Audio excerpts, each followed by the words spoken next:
Hey guys, welcome back to the channel. This is story about what if Naruto student of Danzoo part 1. Before I start, please do support for more amazing content and comments for part 2. Do consider to subscribe my channel and share my video to your friends and check out the description as well. Let's start the video. Reincarnation is not something I was a strong believer up until I was subjected to it. It sounds odd that someone can actually say that it is a thing, especially when said phenomenon is preceded by something that should be ultimately the end of everything. Death takes, and it never gives anything in return. But much to my immense surprise, when I realized that I had somehow breathed my last whisper, I realized that the darkness that was supposed to lead me into the nothingness was actually a temporary one. The kind of temporary that I best knew as a mere night of sleep. In fact, I blinked awake in a quiet manner and I found myself staring at a ceiling that wasn't familiar. I blinked various times, my brain failing to grasp at the situation at hand during these first few moments here in this different place. This wasn't home, nor it was a hospital. I could barely see around as the window had been left mostly closed, allowing just a small line of light to cut through the shadows surrounding me. Blinking one last time, I finally realized that this room wasn't just unfamiliar, but also familiar. The style gave away that this was the standard Japanese room. I was resting by the floor. No, it was a futon. A thin layer of soft mattress that separated me from actually touching the cold and unforgiving floor, while offering me a degree of warmth and tightness. And it just reminded me of unpleasant times I had to rest out of home, either for work or other affairs. My calm had melted away at the incessant poking from my confusion and uneasiness over the unexpected sight around me. I ruled out the chances of kidnapping. It wouldn't make any sense if I was just taken by some Japanese gangs. Why? I wasn't even close to the zones that these people were known to operate to. It just wouldn't make any sense to make this much of an effort to bring me comfort, especially if this was a case of kidnapping. The real hint that shoved away any normal reasoning was the fact that I was tiny. I was small. Smaller than I was supposed to be. Staring for a little while at my tiny and childish arms, I finally took a moment to reach out for my hair. A little spiky, terribly unruly. The classing sleep hair was there to bring me minor annoyance. It was going to be troublesome to get a decent appearance out of it. My panic had simmered down to nothing now that I had thrown away any dangerous circumstances. There was just a sense of peace in this moment that urged me to keep quiet as I continued to study my current situation. A sigh left my lips, starting to get irked at the lack of proper illumination in this room. But just as I pondered if I should have or not moved to check on the rest of the house, my attention was swiftly stolen away from myself and right to the only door I could see. It slid open, revealing a tired but smiling face. A woman. Her long dark hair was combed in a short ponytail that rested by her shoulder. I resisted the urge to grimace at the prominent hint that this lady was possibly going to die, considering how many mothers had perished with that hairstyle. "Good morning," the stranger greeted with an unexpected amount of warmth and familiarity. I was stunned at first, unable to answer as I tried to properly assess the current situation. Who is she? My new mother? My aunt? Maybe a very old big sister? I really hope the latter option wasn't the truth. I don't need to face the era just yet. Or ever. I really don't like the prospect of facing the truest plight of a young boy in a Japanese-based setting. She blinked, surprised at my lack of response, but then her smile widened a little bit. "I suppose you truly tired yourself out by thinking about today," the lady hummed with a nod. "But I hope you're ready for your first day at the academy. The Hokage will be there to see if you're all awake and prepared for this experience." Two things. Academy and Hokage. Both yanked me right into the belief this was in fact Naruto. The second term just confirmed this to be the truth.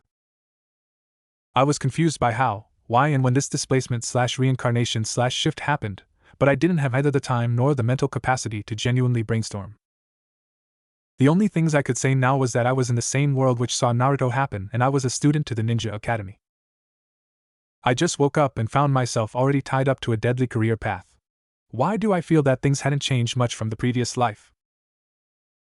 I mean, death isn't that much of a variable in the workplace, but technically speaking, I was still going to be subjected to a route I couldn't stray away from. Despite my inner uneasiness, I managed a nod instead of keeping up with the silence. I was still unsure if this was a mother or an aunt, but I found myself leaning more to the mother option. "I'm awake," I replied slowly, giving one last analytical thought over the way I was supposed to be addressing the woman in front of me. "Okay-san." Her smile twitched mirthfully at that response. "I'm glad that you are," she commented back. "But I think you shouldn't waste more time by the bed. Breakfast is already by the table, and your Otosan wouldn't want you to be late for your first day. I saw her entire frame sag a little at the mentioning of her husband. I didn't need to be told directly to suspect that my new father was dead. That's saddening, but not to the point of tears. I don't even know my name. How was I supposed to sympathize over such a detail? It would have been hypocritical to grieve over an unknown man's death, because it wasn't a burden to consider as mine. Instead of speaking, I just stood up and walked up to the woman.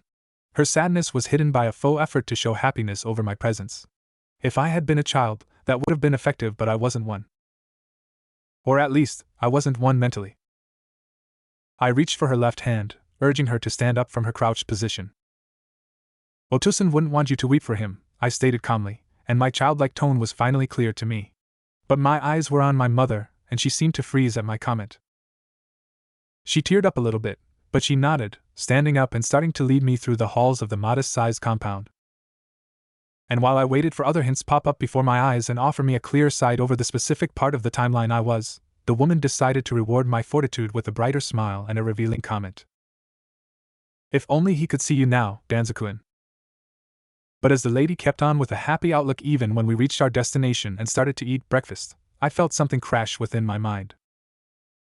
Of all things I would have expected from this BS degree reincarnation, replacing the child form of Danzoo Shimura wasn't in my list. And boy, this was going to be a wild ride for sure. Kanohigaku no Sato was far from the urban settlement that was going to become in a couple of decades from now. The place was actually a big village with just various compounds and buildings. Just a handful of shops spread all over the place, and no pseudo-modern organizations occupying a slice of the available land. A single element remained unchanged in this very unexpected displacement was Konoha's own ninja academy. It was a novelty for this era, as the warring states had just ended, and people were still grasping at the innovative mind created by the combined efforts of the Senju brothers, Madara Uchiha, and Mito Uzumaki.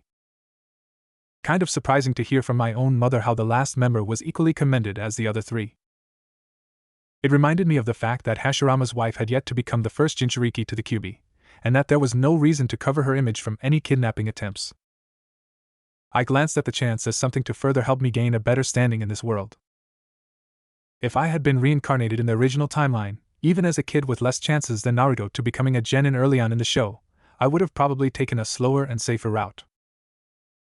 But right now that I was growing to become one of the soldiers for the first Shinobi War, I had to milk everything that could be milked for new techniques, body and chakra improvement, and higher hopes of surviving the first two conflicts. The third war could be winged with me chilling by the home front. But that was if I managed to live to that point. Plus, I had no intentions of becoming an actual cripple. I really didn't need to become half-mummy for the sake of canon. Fuck canon, I was going to mess up with the plotline so hard that not even its mother was going to recognize it. With that mindset already ingrained in my next moves, I proceeded to attain a proper and peaceful outlook to appear as genuine as possible. The woman that was eagerly leading me around, my new mother, didn't seem to find anything worth of pointing out over my performance. Either I was visualizing little Danzo's personality flawlessly, or she was just basking over the mature comments I had thrown her way. Nothing strange, but just some pure and innocent praises that were meant to give her a better look over life. I wasn't a psychologist, but I could recognize depression perfectly when said depressed person would silently stare to a seamless spot of the table for a long time while she waited for me to be done by the bathroom.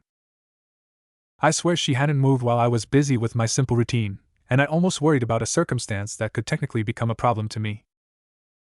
If she killed herself, and the chances were pretty high considering how much she loved my father and grandfather, both shinobis that had died before the Shimura clan had joined the new village, then I was going to be left at the local orphanage. And while I didn't give that much weight at the accounts offered by few flashbacks from Naruto's childhood and stories depicting physical abuse and or neglect over the orphans, I really didn't want to lose my big house. Kind of cruel to be picking up elements over my new family like this, focusing only on my betterment rather than preserving them out of mere kindness, but this world just wasn't going to allow me to have a happy ending. At least, not without murdering 3/4 of the current population. People were still fixed in warring despite the fact villages were becoming a reality. And I was expecting some greediness from those that wanted to fully control the Bijus. Fuck, I need to make plans to kill Zetsu early on. I wasn't going to allow the bastard to live long enough to make any of the messes that this period should be experiencing. Especially Madara betraying the village. That was a mission with identical priority to surviving the dangers that were going to come my way. And I was really afraid to fail miserably right by the first step just as we were taken inside the large courtyard in front of the academy's building. Mom, like the other parents, had been kept away as the children were led to this large clearing. It was so surprising to be in this place after seeing it in its anime version. There were 4 adults before us. 3 I could recognize as the Senju brothers, Hashirama and Tobarama, and Madara Uchiha. The 4th man was possibly the objective judge, since the 3 known ninjas were not looking quite friendly with one another. I expected the serious and no-nonsense Madara for this occasion, yet I was regaled with. The first student to pass the initiation test will be offered my personal teachings for a base katan technique. That. Madara, I thought we agreed to not give this much incentive. We don't need to create unneeded competition. The first student can choose either Uchiha-san's offer, or they can learn 2 base futon techniques under my guidance. Tobarama, don't start bickering with Madara. We can't do this in front of the kids. I noticed the unknown man standing a couple of meters away from the trio frown nervously at the scene, and I could see his need to intervene curbed by the logical reasoning that any attempt to defuse the situation would result in some damage on his person.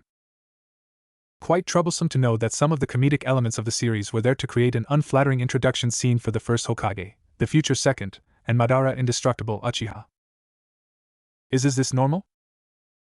The child beside me blurted out without thinking too much about it. I've heard that they had been like this since they were children, I replied absent-mindedly, gaining the attention of the oddly familiar brunette. I suppose old habits are troublesome to kill. But the Hokage is still a man, I interjected for him, and one that can't get his younger brother to not be as unprofessional as his childhood friend.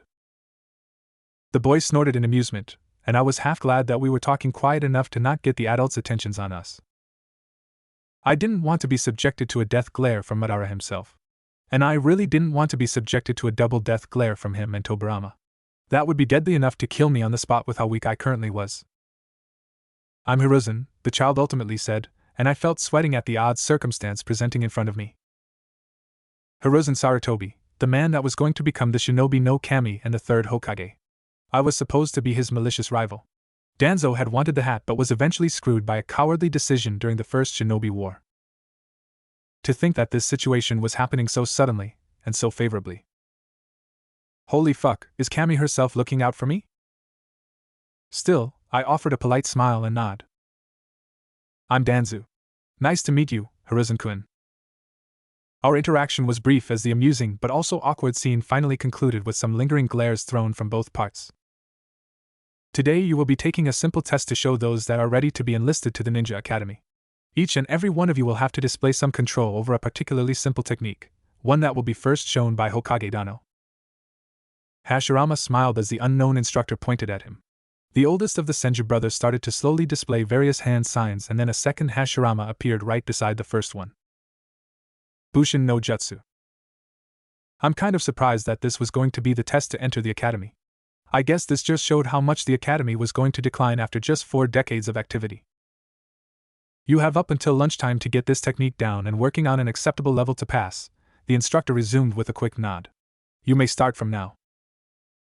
I nodded myself, and I gave a quick glance to my newest friend. Hiruzen was smiling, and I was quite sure that he knew how to get the jutsu correctly thanks to some prior training with it. Still, I'm a kid, and I really wanted to get a flashy and destructive technique in my arsenal. So I pushed myself to remember the hand signs and closed my eyes. I wasn't sure if Danzoo knew how to draw chakra this early in his life, but I knew a hint or two about how things were supposed to work. It was all based over some will-centered control over my reserved. The hand signs were meant to properly channel the energy in the technique I really wanted. So, after taking a deep breath and grasping at my innermost, I started to get the hand signs done. Tiger. Boar. Ox. Dog. I partly expected to fail the first time around, and while I knew that drawing chakra was much easier when one had a small reserve, I really didn't expect the pleasant results that beckoned me as I opened my eyes. Hiruzen had managed a success by getting 2 flawless clones out. But I had somehow gained attention by actually get 3 clones out. Those weren't as perfect as Hiruzen's as they all looked fairly winded, almost sickly pale from a closer inspection. Yet it was enough to gather the attention of both Madara and Tobarama to the scene. The combined success got them interested, and I could see them both trying to decipher which one was actually the best to determine as the more successful. I glanced at Hiruzen, and the brunette glanced back at me. We shared an unsure but determined look. We were quiet, but we both had the same thought over the matter. Draw? I inquired quietly, getting a smile out of the fellow student. Draw. Hashirama was close enough to hear the simple understanding, smiling brightly as he pushed himself between the two rivaling adults. You heard the children. They are both first. We're the judges for that, Hashirama-Nizen, Tobirama pointed out with some annoyance. And I think a draw would just be a pointless result, Madara somewhat agreed. And you're both too slow to decide. I agree on the two boys' assessment, the first Hokage rebuked with a serious tone.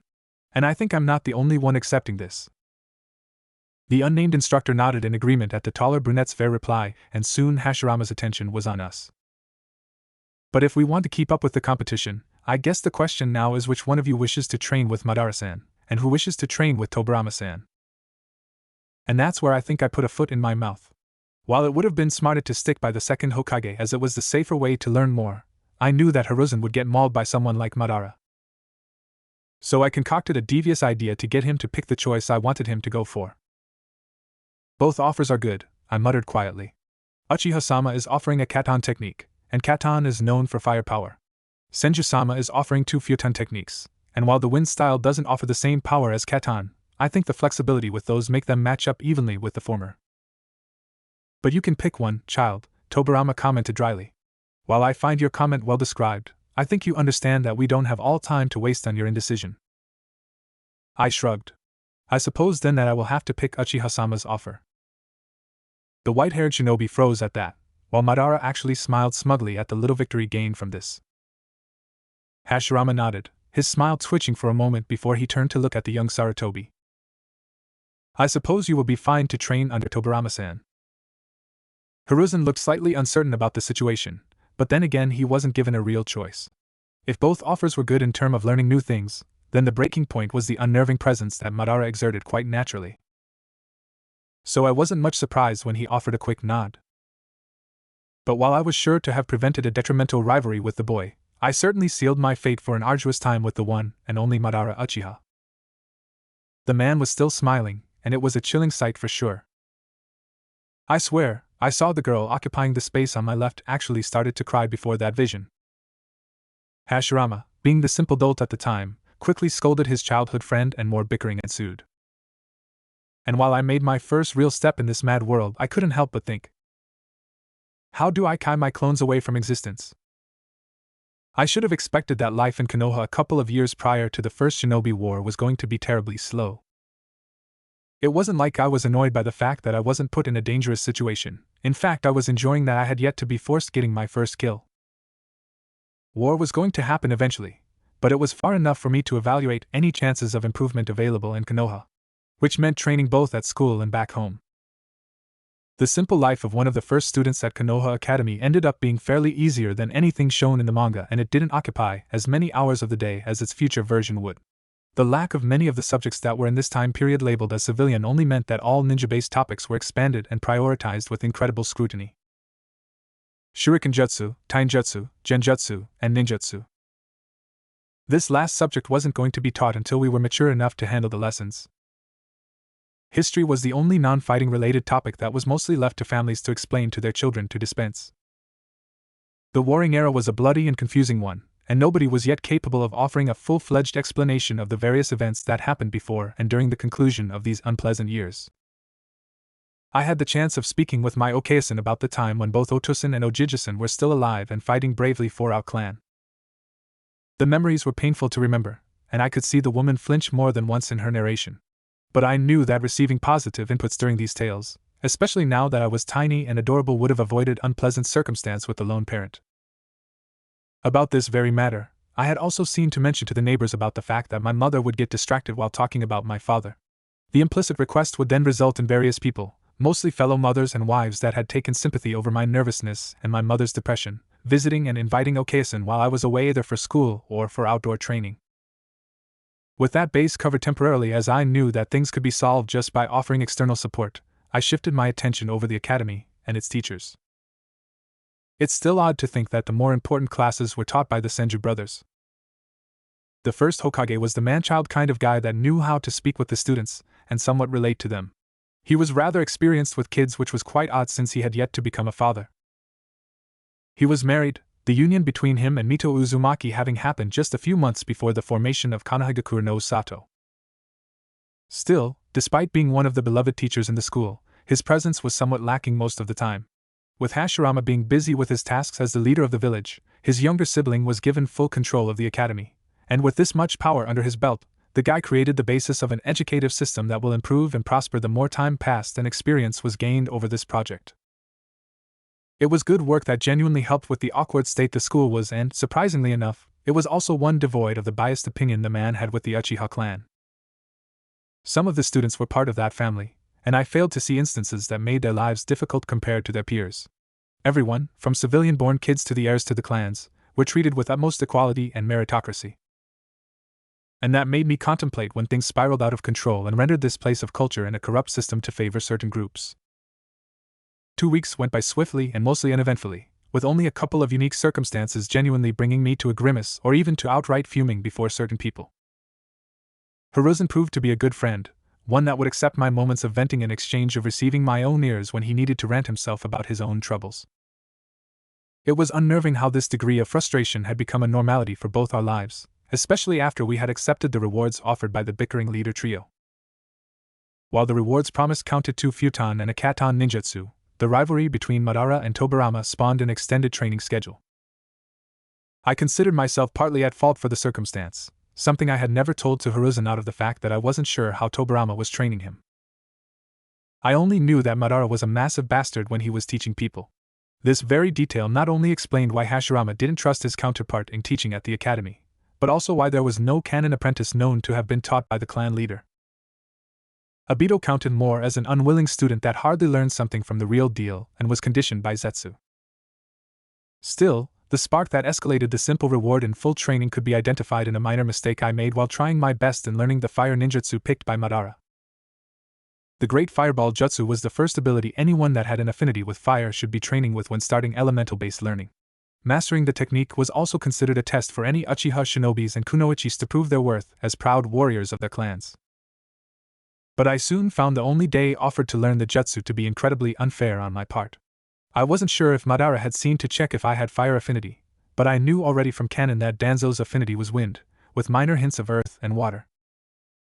I wasn't supposed to get the ninjutsu going.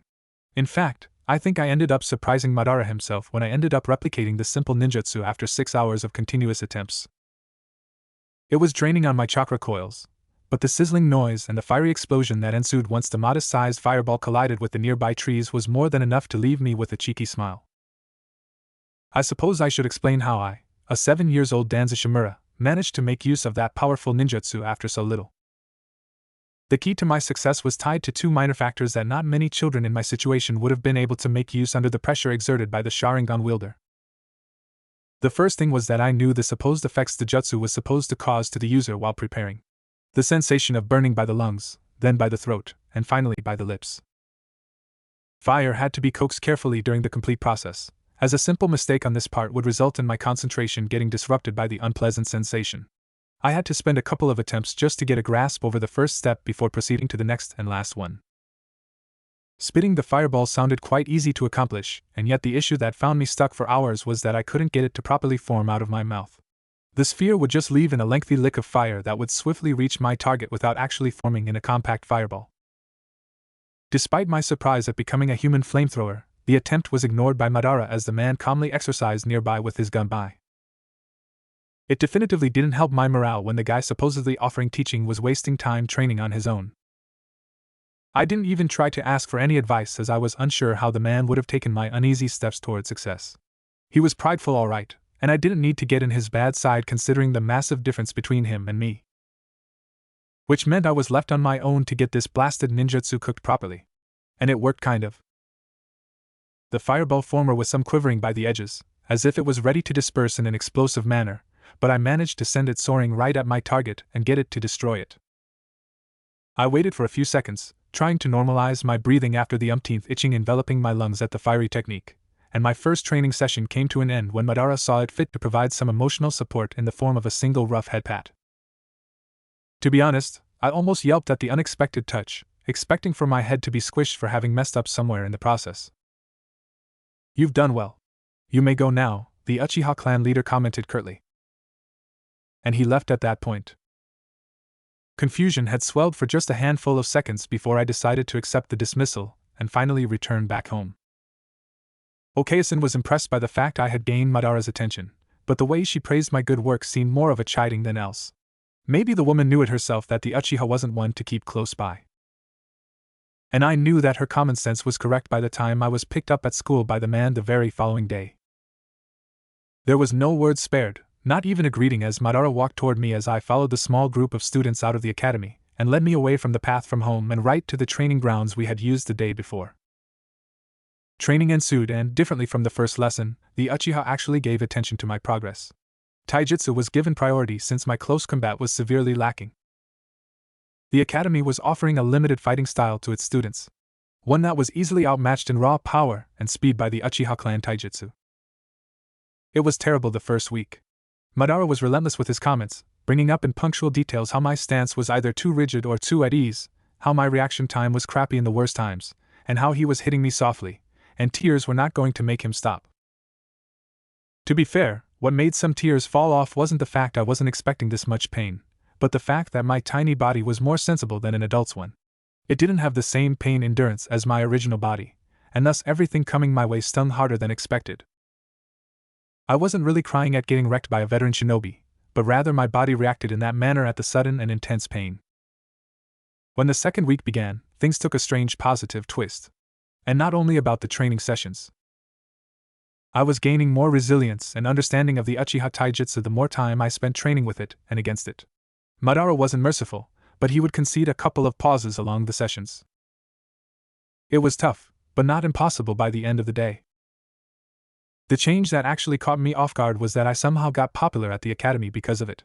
While people weren't unsure what I was doing with Madara, the fact that the Uchiha kids were spending an unexpected amount of time close to me and trying to build up social relations was more than enough to warrant quite the inner inquiry about the matter. Maybe the family thought of me as an honorary Uchiha since their clan chief was teaching me, but I was quite sure that Madara himself had no implication on the matter. It wouldn't help me nor him at training, and he wasn't certainly trying to flex his apprentice so strongly before the Senju brothers. Tobirama was fairly moderate himself from what I knew from Hiruzen. Whatever bet had been made once Madara had gone to him and Hashirama to gloat over my abilities, it didn't seem worth of making a large fuss over it. Still, this very subversion of my lonely pace at school left me with a single positive change that would end up becoming useful in the future.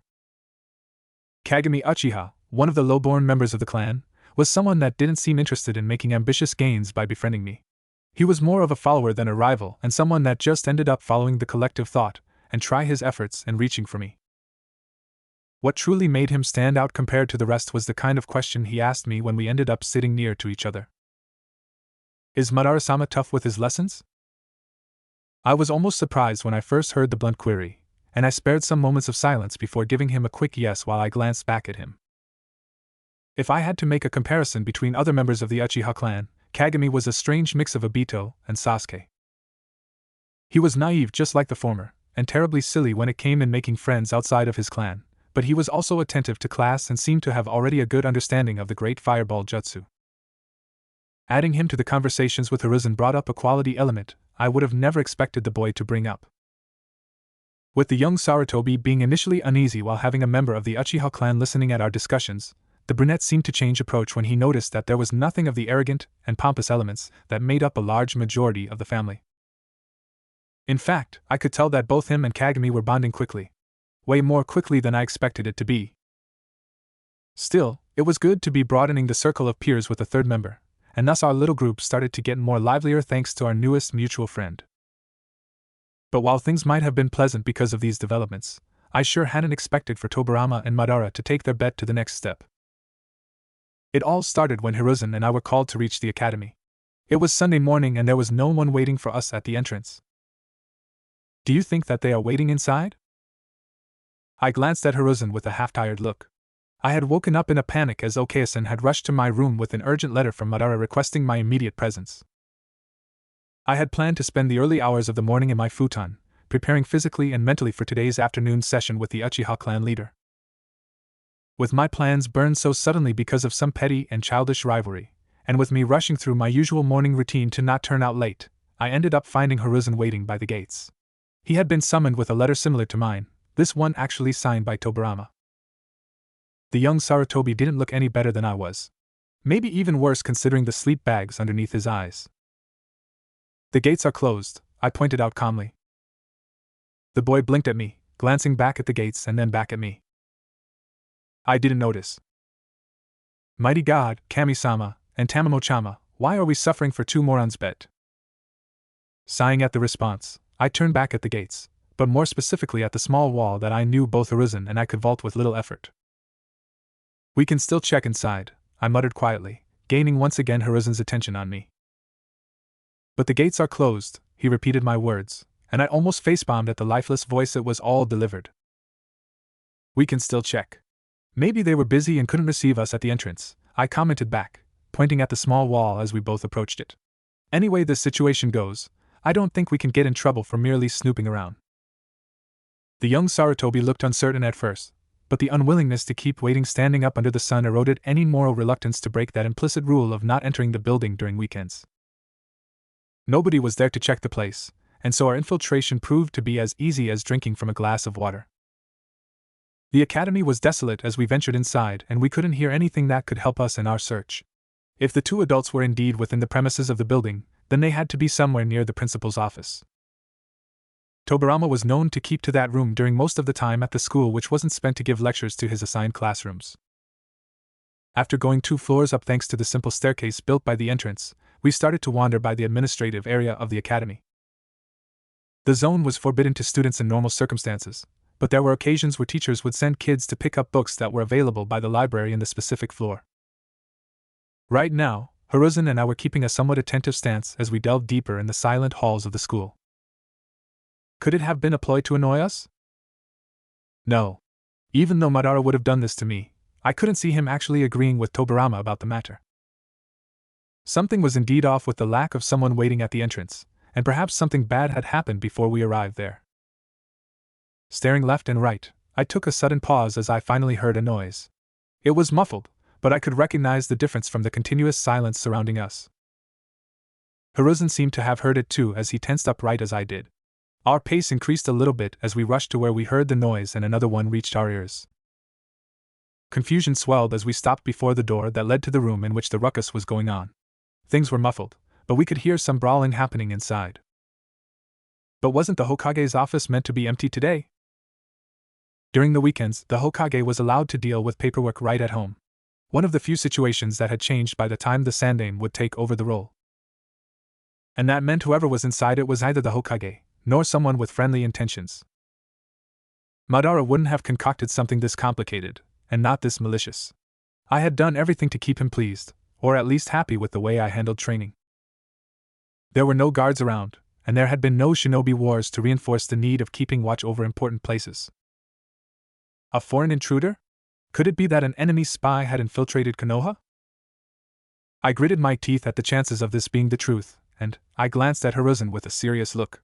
The brunette had sobered up and listened to my whispered orders of keeping close quite earnestly. I took a couple of steps toward the door, reaching for the handle with my left hand while my right one was inside my pouch to fish out a kunai.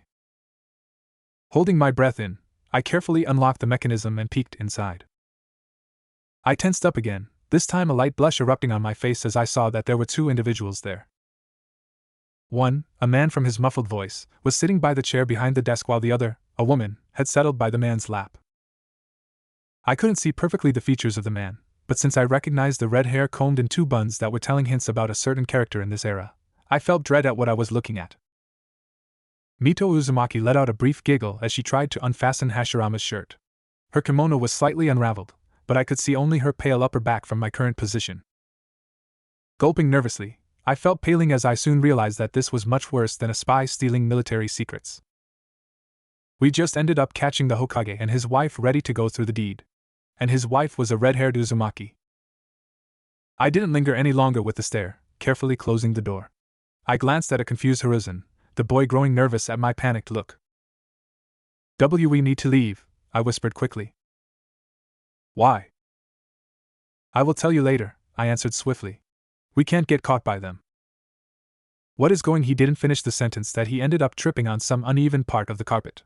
The fall ended up with Hiruzen landing on his butt, but the impact was enough to warrant a noticeable thud out of it. My eyes widened even more at the noise, feeling thousand screeches exploding in my head at what had just up.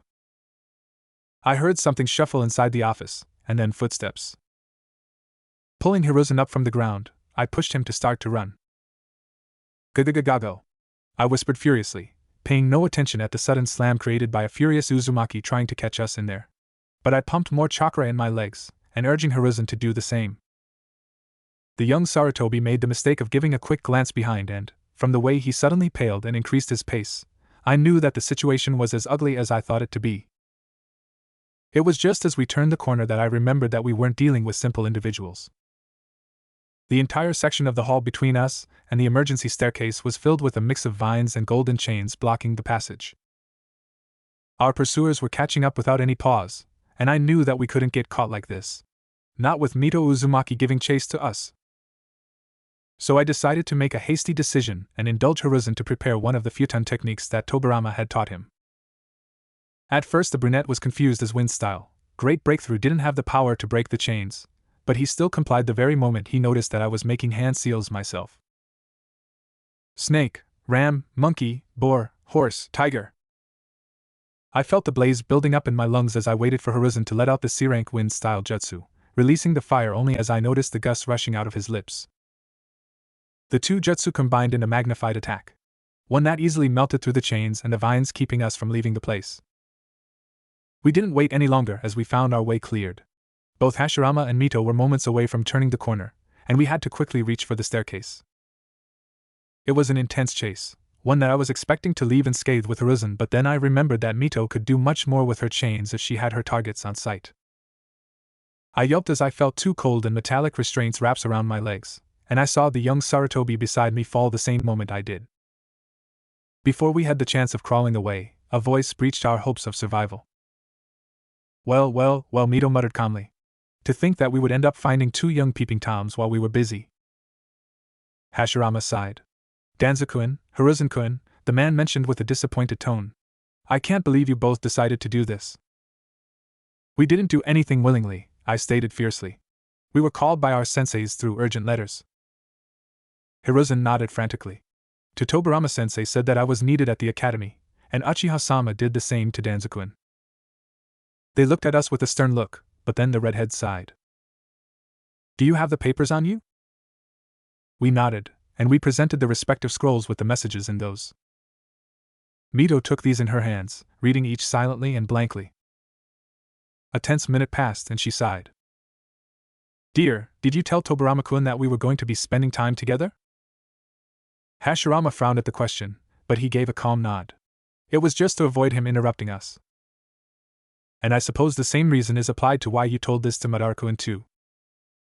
There was an awkward silence from the Hokage, with the Senju giving an uneasy look at that. I didn't think that. We will discuss about this later, Hashi-kun, the woman rebuked softly. First, we should let the boy stand and go. Wouldn't want to traumatize them with what I've planned to do to you. The man actually shivered at the implied threat, and I found an interesting opportunity to get some revenge at our absent teachers. Actually, Mitoheim, I interjected with the most appeasing of tones possible, drawing both the woman's and the Hokage's attention. I think it wouldn't just do to let us go. In fact, if Madara-sensei and Tobarama-sama were able to do this so easily, then it wouldn't be wrong to assume they could do worse to prank you and your husband. Her eyes narrowed with a fascinated glint. Are you suggesting a lesson to impart to them? I had expected her to be a little more stern about returning prank to prank. But then again, I was talking to an Uzumaki. If Kushina and Naruto were clear examples of the prankfulness running rampant in the family, I shouldn't be doubting that Mito herself was a queen of pranks in her younger days. Something that would require yours and Hokage Dano's assistance, I replied with a nod. It's nothing harmful, but it will be decisive in making it clear that they shouldn't be using Hiruzen and I for their silly antics, and not disturb you in your alone time. Mito nodded intrigued, ignoring the fact that a 7-year-old had just addressed what they were doing as the subject of the talk. Hashirama didn't from the way he blushed, but he seemed to calm down as I started to explain the simple plan meant to humble the two morons to a proper degree. I wasn't sure that Madara's arrogance was going to be weakened by this, but he surely was going to learn to not use me as a tool of jealousy to get his rival's attention. And boy, revenge was going to be as sweet as chocolate milk. A new day, and a brand new problem to deal with caution and fury. I was never the kind of man that loved to prank people to get back at them. Maybe it was because I never had a reason to make use of pranks in general. Even as a kid, I still had my own limits at my own brattiness. But now that the situation couldn't have been solved through mature means, I guess a prank was the best bet. Two students have to explain a couple of things to two foolish masters. I was still surprised that Madara had indirectly teamed up with Tobirama. The first Hokage confirmed that the two hadn't somehow allied just for this stupid event by checking if they had somehow contacted each other over the matter. Part of me blamed fate itself for having conjured such a troublesome coincidence. But then again, I really wanted to test what the leader of the Uchiha had as patience. I knew from my own knowledge that the guy was already easy to anger, possibly because there wasn't much of a proper settlement over his brother's passing. Sure, he might have accepted Hashirama's dream as the proper route to take instead of keeping on to the old Warring States era, but he still hated both the Senju brothers for never addressing the death of Izuna Uchina, which Tobirama was responsible for. Kishimoto never explained how both sides settled over this sore spot, but I had reason to believe that there was never a settlement about it from the way this bitter rivalry still continued to exist. I could understand if it was just a childish one, but the generally crass insults and the malicious threats once in a while did show the true nature of their relationship. And despite my early reluctance to actually pit both morons one against the other, Mito found my initial plans of dealing with them individually to be too lenient for how the two shinobi had handled their responsibilities as our masters. Hiruzen wasn't keen to offer any suggestion, keeping to himself as I tried to come up with the best plan possible for both Hashirama and his wife to accept. The former was quite easy to satisfy. Albeit he was pissed at what had happened, he was still a goof when dealing with his brother and childhood friend. I didn't blame him wholeheartedly as I knew that he was inherently kind because of his ancestors' influence. But Mito? She was incredibly petty over the matter. I had to dissuade her multiple times from actually employing anything that could offer permanent damage at the two. While I had expected a mind geared for pranks, I wasn't really hoping for her to be this brutal with revenges. Eventually we concocted a fairly simple plan that involved a letter detailing about an important mission, a booby-trapped building and lots of whipped cream. Yes, in a world without TVs and other electronic appliances, the delicious thing was actually available at the market. It had appeared as one of the first inventions born just after Konoha's creation, and I expected it to be the result of the first stable civilian-based economy funneling funds for new technologies. Conflict might not be around the corner, but the fact that the Hokage had promoted a general sense of prosperity for everyone from the very beginning was enough of a warning to start and improve life conditions. Shinobi, merchants, peasants, bureaucrats, everyone was enlisted in that silent mission of making Konoha a great place to house the clans scattered all over the Land of Fire. But that wasn't important to the great event for today. I woke up a little after than yesterday's hour and my first destination was the academy. Differently from what had developed from yesterday, Hiruzen and I did find Mito and Hashirama already waiting for us. There were two Jonins speaking with the Hokage, quickly disappearing once we were close enough to the couple. Ah, the body flicker technique. I really need to get my hands on a scroll containing its instructions as quickly as possible. Hiruzen-kun, Danzoo-kun, I hope you're both ready for today, and the brunette paused, looking slightly concerned. Maybe we could have done this a little later instead of asking them to be awake this early in the morning? Mito huffed. I'm sure these two will get plenty of rest once we're done with Madara-kun and Tobirama-kun. I hope you're not planning to allow the two fools to get a chance to punish the children with some harsh training. The subtle threat was easy to perceive, and even someone as dense as Hashirama couldn't help but notice the moment this reached his ears. Oh, of course not, he stated with a brief moment of uneasiness, swiftly recovering from it. I will let them have a full day to rest. Then he offered us a kind smile, with Mito following up with a calm sigh and a patient look. Our next stop was the little setting the Hokage himself had decided for us to stay as the prank unfolded. It was a small hill that offered sight over the scene. The walls of the building were still going to cover the action itself, but the place granted us a proper look over where the two fools were going to leave the building. But some explanation is certainly needed to understand the simple but effective prank that was going to unfold. While Madara and Tobirama were probably waiting to receive some immediate punishment from either the Hokage or his much scarier wife, they weren't going to miss any serious letter coming from the Hokage's office. The sudden letter sent at both would surely spark their suspicions, but the content of the letter itself was written in a manner that it would have been difficult for them to refuse. A rogue clan had decided to create chaos in the village by setting up a bomb within one of the still unused buildings in the settlement. Their job was to find the explosive and defuse it. The selling spot? Some low-key praises that justified their candidacy in that solo mission. Albeit they weren't closely related, both Madara and Tobirama still had the same habit of flaunting their own abilities and prides left and right. The Uchiha was the worst of the two, but the youngest of the Senju brother wasn't that far from him.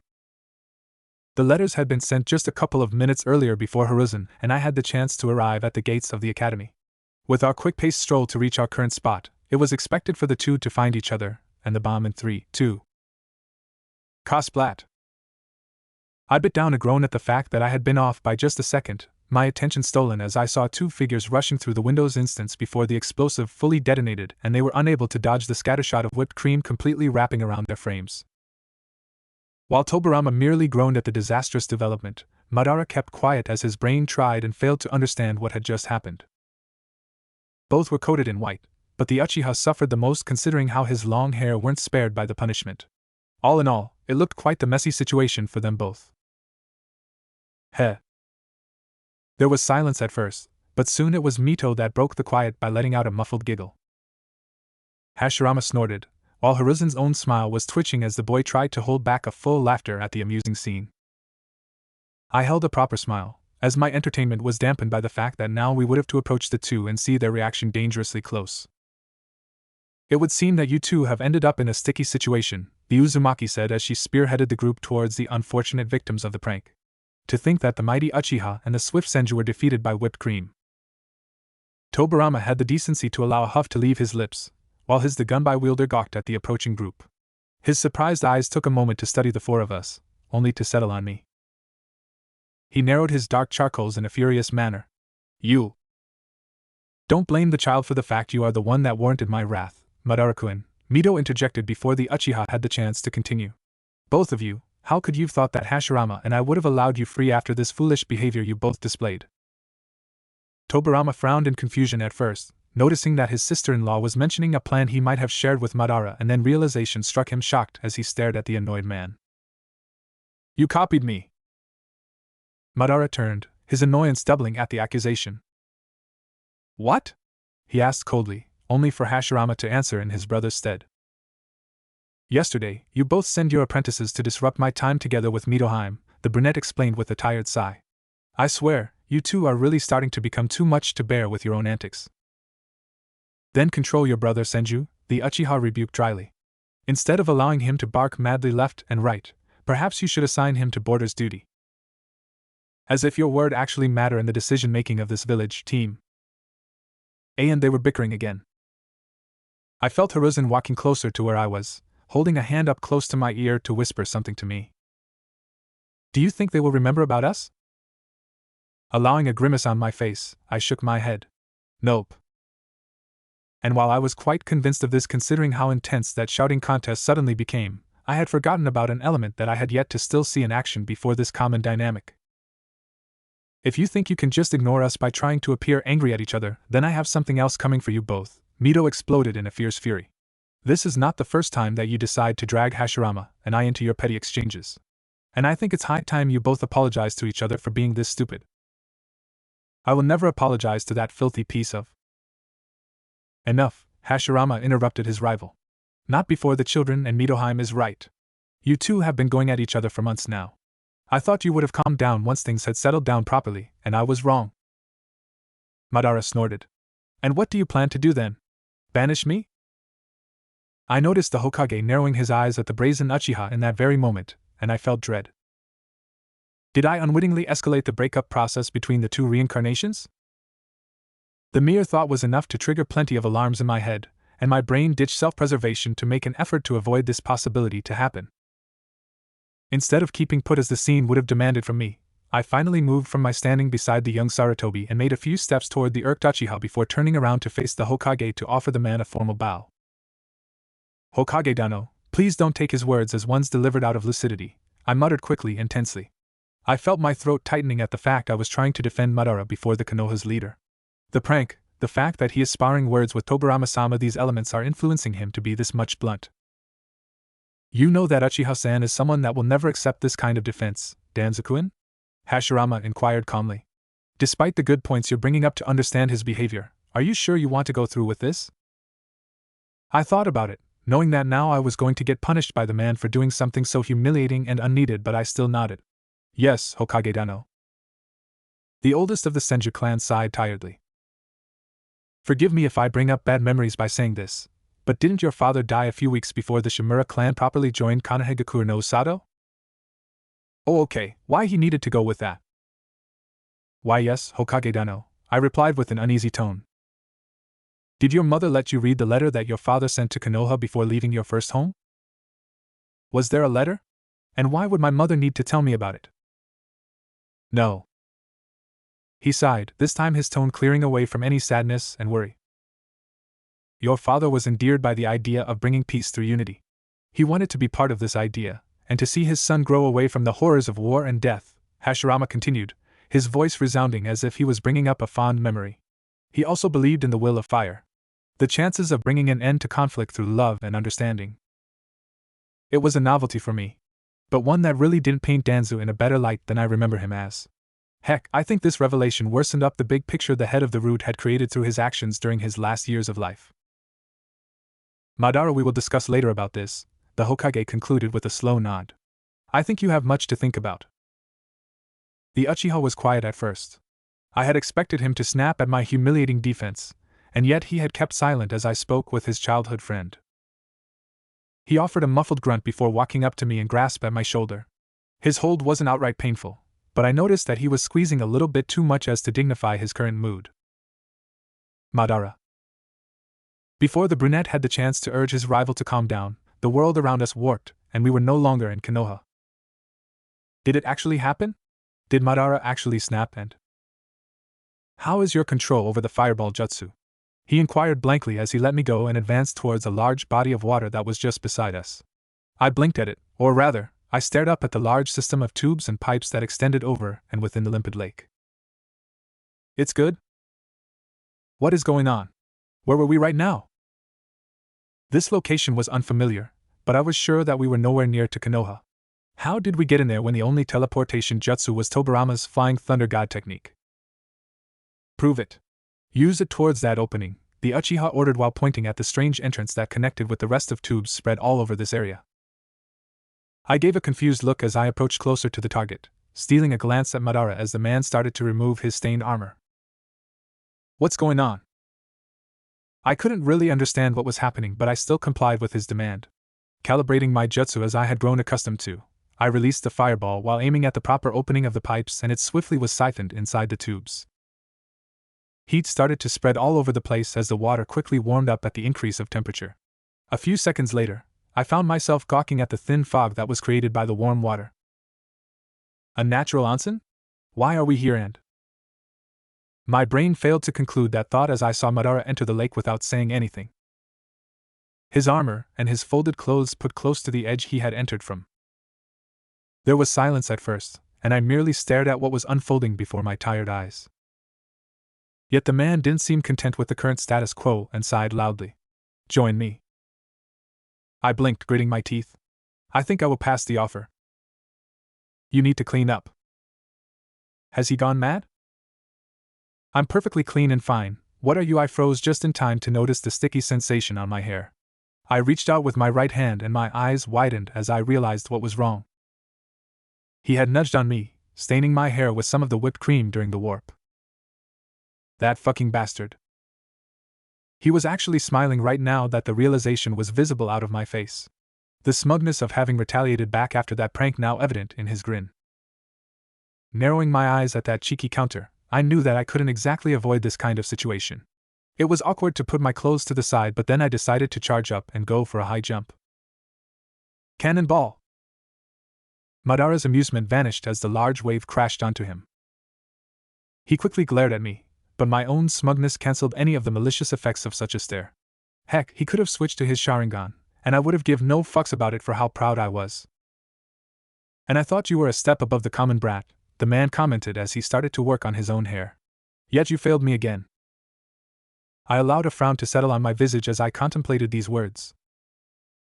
First, you thought that by appearing like a foolish mongrel before Hashirama would spare me of any escalation, proving how terribly stupid you can be when you're aware of my honor, Madara explained with a calm tone. Then you decide that being a child once more will dissuade me from thinking more about what just happened. Tensing up at that, I continued to stare in shock at the Uchiha. Was he suspecting that I was not? Tell me, Shimura-kun. Do you think like your father did that understanding your enemy will bring us true peace like Hashirama loves to sprout about? I was tempted to give a convoluted answer, just to disarm the man of any chances of speaking more about it. But then again, I wasn't really hoping to lose my cover so suddenly. So, instead of giving the legitimate answer, I went for the silly but also childlike response to this specific query. Yes. Madara blinked, surprise painting his face at that curt response. Why?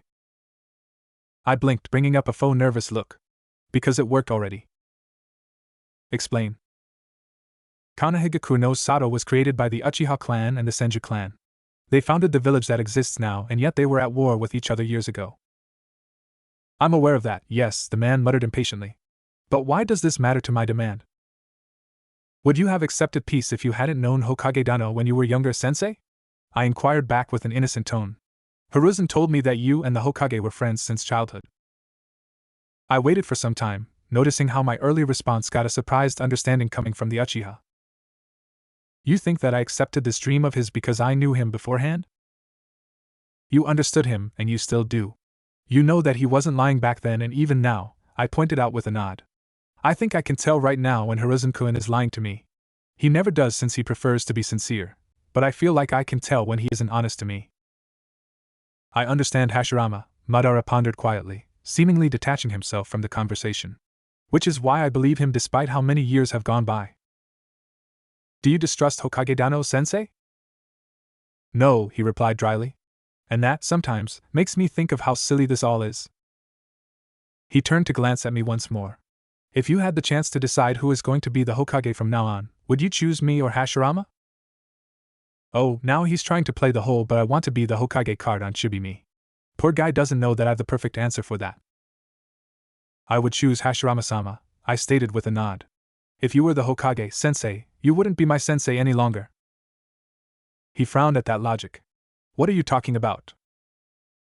Well, when you sent me in that important mission, I emphasized the event in an effort to show my annoyance to it, only to be ignored on that front.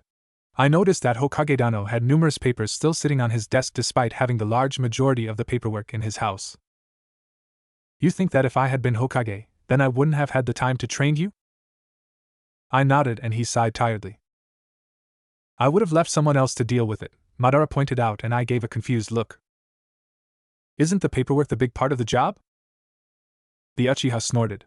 Being the Hokage means being the strongest, he rebuked dryly. Why do you think I want that stupid hat? I think it's a nice hat, I admitted, a minor degree of smug latching onto my words. His stare narrowed at that quip. But I don't think being the Hokage means being the strongest in the village. Why? Well, the Hokage has to stick by the academy most of his time, and he doesn't have time to go in missions, I answered with a sigh. Since you're not the Hokage, sensei, that means you're not restrained from actually going in a fight out of the village to defeat a threat.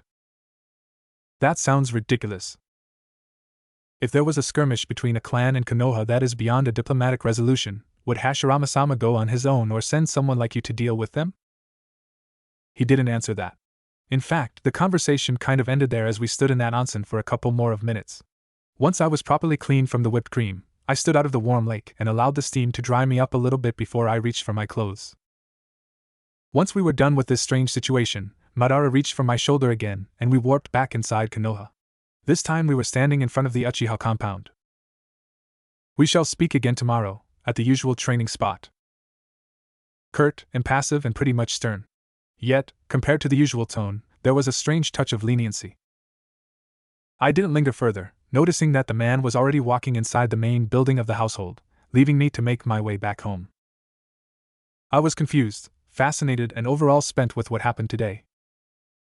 Yet, despite my tiredness, I couldn't help but spend the rest of the day to try and understand if the man had used some unknown jutsu or reverse summoning to get us out and back in Konoha. Nonetheless, I felt like I did make some progress for what was meant to be a silly prank. Hopefully, it's all for good. 4 months went by mostly uneventfully. Training still continued, but now I was given more autonomy in which way I was supposed to develop my personal skills. It wasn't difficult to see that Madara's decision to allow me this kind of freedom wasn't driven by kindness or compassion, but more of a necessity drilled in his mind by his war-filled childhood. Children needed to be ready for what was going to happen once the world was embroiled in the newest war. And he knew perfectly enough that despite the creations of the 5 great villages, everlasting neutrality wasn't going to become an instant reward. People had scorn in their hearts and minds, and some of the leaders couldn't forget the years of the warring states just like this. I wasn't sure how the first Shinobi War was going to happen, but I know that some of the pieces were already set. Madara was careless enough to lament some of Hashirama's recent decisions in appeasing some of our neighbors. Iwagakure had yet to develop its hatred for Konoha, and I knew that until the head of the Uchiha clan didn't commit for any brainless operations to show dominance, there was going to be none of that degree of animosity. Heck, if I had the chance to interfere, the first thing to do was to smooth out the issues for keeping a stable worldwide peace across the planet. I still had ambitions to make Konoha a prominent country, but I wasn't against pushing a more peaceful agenda to prevent any brain drain and senseless bloodshed. Not when precious manpower was wasted in some meaningless conflict. Which is why, during one of my conversations with my disgruntled sensei, I decided to instill more doubts within his mind. It was all in the name of subtlety, and I was careful enough to not sound older than I appeared. Sensei, but what if you're also wrong? A blink, then a frown, and finally a need for clarification from my simple query. Talking to Madara proved to be a little easier than I originally thought, mostly because I finally got a proper glimpse over his personality, as my apprenticeship with him continued. This man had yet to become the ferocious and hateful bastard that almost led to the end of the world, all because of him being influenced by Zetsu. This was someone that still believed in Hashirama's ideas of bringing true peace in this world through diplomacy. Sure, his way of talking with nation was far more aggressive than the current Hokage, but the Uchiha still had plenty of control over his own impatience. Which is why, against all my need to keep my interfering self away from dangerous instances, I tried to carefully leave him to think about specific topics.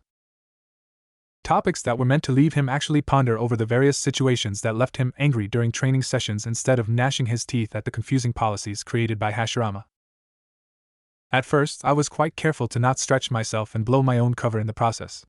Then I picked up a more comfortable pace and established something of a logical outlook within the man.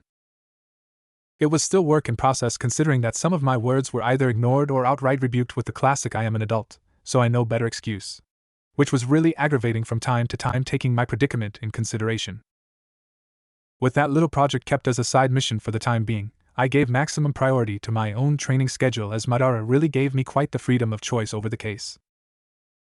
The moment I received this little not-so-special privilege from the ancestor of the duck-haired Avenger, I saw fit to raid the specialized library, and take back home with me numerous scrolls with C-rank techniques, and some training books detailing leaf concentration practice, and the tree climbing practice.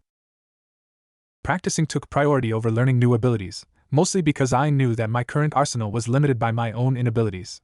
My chakra network was barely developed, but it was only natural with how old my body was.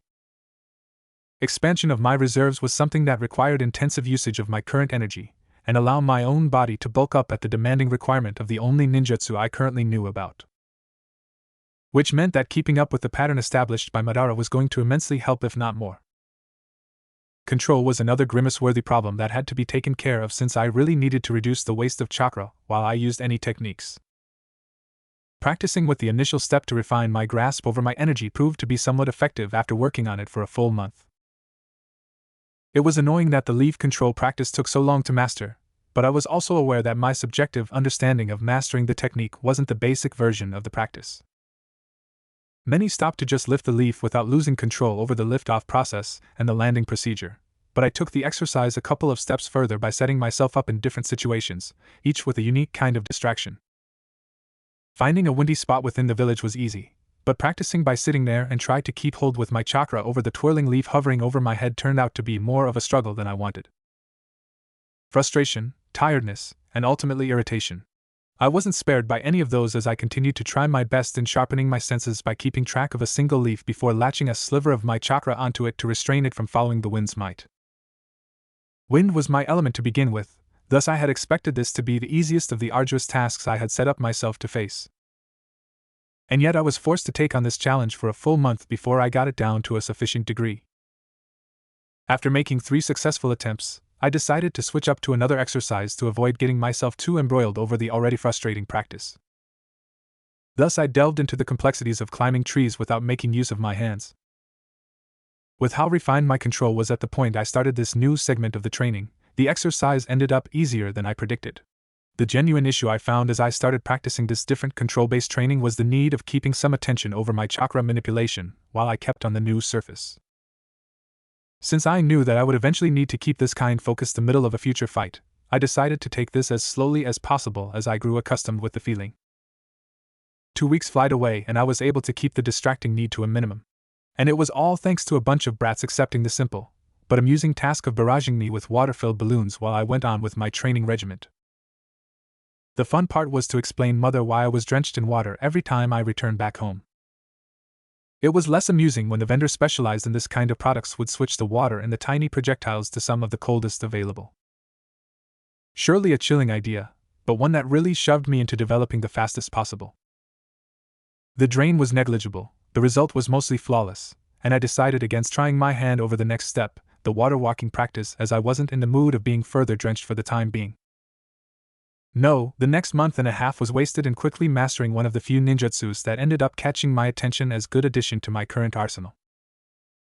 Something not much offensive, but good enough to warrant my utmost interest for me to give it this much time to learn. But when I started to search for anyone willing to help me with this kind of ability, I also learned that someone I knew about and that I wanted to ask for assistance was also training as intensely as I was. I don't know why Hiruzen was suddenly busy with extra training from both his sensei and his father, but I had the undeniable suspicion that this was once again the fruit of some annoying plan from both Madara and Tobirama. Kagami was still willing to help when I finally asked to him, but he instantly took a major dislike for his rule during the training as he was subjected to quite the humiliating disposition when I applied the technique against him. He wasn't angry, but he would get terribly annoyed and whining each time he was to be used as a training dummy for this kind of ninjutsu. Time passed, and I also added some intense taijutsu and genjutsu practicing with the ninjutsu training. Part of me knew that something big was going to happen, and that it was going to see both Hiruzen and I as the central theme of it all. Madara was quiet about this all, and I wasn't sure that asking him directly would have yielded any positive response from him. Then I had some trouble in talking with Hiruzen while we were both at the academy, as the brunette was quick to reject any attempt to talk. Even sending Kagami to pry some info out of the young Sarutobi resulted in nothing but silence. Was he angry? The circumstance was the most plausible, and yet I couldn't sense any frustration directed at me from the boy. Plus, I could tell if Hiruzen had any grudge with me, especially since I would have to slight him immensely to get this kind of reaction out of him. So what exactly happened to him? The question kept gnawing at my brain during the few pauses I would get during training.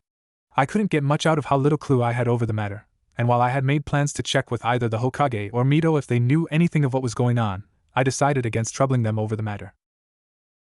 I wasn't Naruto, and I didn't have any family-like relationship with Hashirama to use for some advice in this kind of situation. So I waited patiently, while also keeping on improving myself.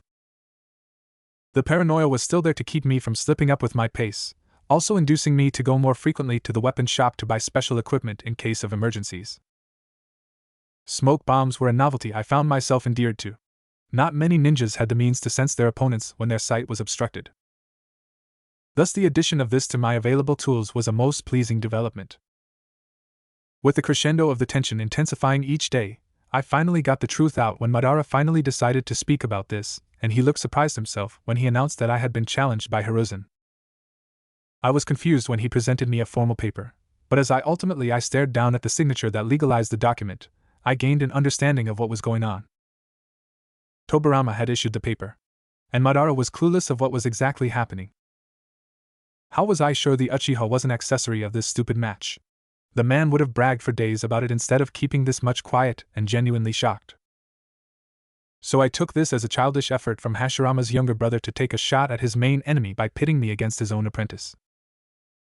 While I had simmered down the rivalry by Madara's side, I had completely forgotten that nobody had done anything with Tobirama. God damn it, why am I getting this big of a flaw in my plans this early on? The setting picked by Hiruzen was one of the training grounds near to the one Madara would train me by. The place was pretty much similar to what I was already accustomed to, but instead of being close to the large forest surrounding the village, It didn't have any trees or bushes to create natural obstacles. The land was mostly flat and made up by dirt, with some rocks here and there to create quite the IWA-esque training ground. I expected this to be a simple challenge, one that didn't require the group of spectators Tobirama decided to invite for the occasion. The Hokage was there, and so was his wife. To their left, a large group of people all donning the Sarutobi clan were already cheering on the nervous-looking brunette, and I quickly recognized Hiruzen's mother cheering him the hardest while keeping by the head of the clan's side. Sasuke Sarutobi, one of the greatest shinobis of the warring states. His fame was legendary in the lore, but his abilities were mostly unknown from the show. He looked like Hiruzen was going to during his adulthood, with the main difference being that he had a full beard instead of a short goatee. But the presence that really got me the most incensed about considering the already frustrating was my own mother standing on the other side. She was there, without nobody else. I spared her a glance, offered her a helpful smile as she tried to hold back onto the silent humiliation Tobirama had unconsciously perpetrated. Imagine being reminded that your entire clan was gone except for yourself and your own child. Amusing? I was having a blast from the way I was glaring daggers at the Hokage's younger brother. The white-haired jerk took notice of it with how surprised he looked as he glanced back at me, but I was quite sure the real shocking element was the degree of contempt someone my age was able to hold towards an adult. Much to my awe and relief, the uneasiness of my mother's loneliness wasn't noticed just by me. Mito merely blinked at me, trailing my glance up to my only parent before standing up from her seat beside her husband and walking to talk with my mother. Mom looked quite awkward at this attention, but from the shy smile she developed shortly after the redhead started to talk with her as kindly and informally as possible, I knew that this issue was solved. Of course, that didn't mean I was going to ignore Tobirama for this slight. A little bit away from the two women talking, Madara took a couple of seconds to silently alternate his sight between me and my mother, and I felt a shiver go down my spine the way he was looking at the now smiling woman. Instead of keeping up with my furious staring, I relaxed before turning my attention to Hiruzen. The boy was nervous as he was in being in that much of a spotlight. He was meant to become the third Hokage, alright, but he was still at the academy student that ended up being noticed by the Hokage's younger brother. He was above average, but it would be incorrect to believe him to have the same fortitude as his weary god of shinobi self. I quickly realized that he wasn't able to stare up at me, a hint of shame flashing from time to time on his face. And I sighed as I knew that it was the fact he believed himself guilty of what is going on. Maybe he thought I was going to hate him for this and I merely shrugged, a tiny smile appearing on my lips. I'm not angry at you, I proclaimed quietly, drawing his attention on me. But I'm quite annoyed that you didn't tell me anything and that you ignored me until now. He blinked, finally mustering enough courage to look at me properly. Sorry. You owe me ice cream, I replied mirthfully. And I hope you're ready to see your wallet perishing because that. The joke seemed to get a brief smile, a tentative crack on his uneasy expression before he took a stance against me.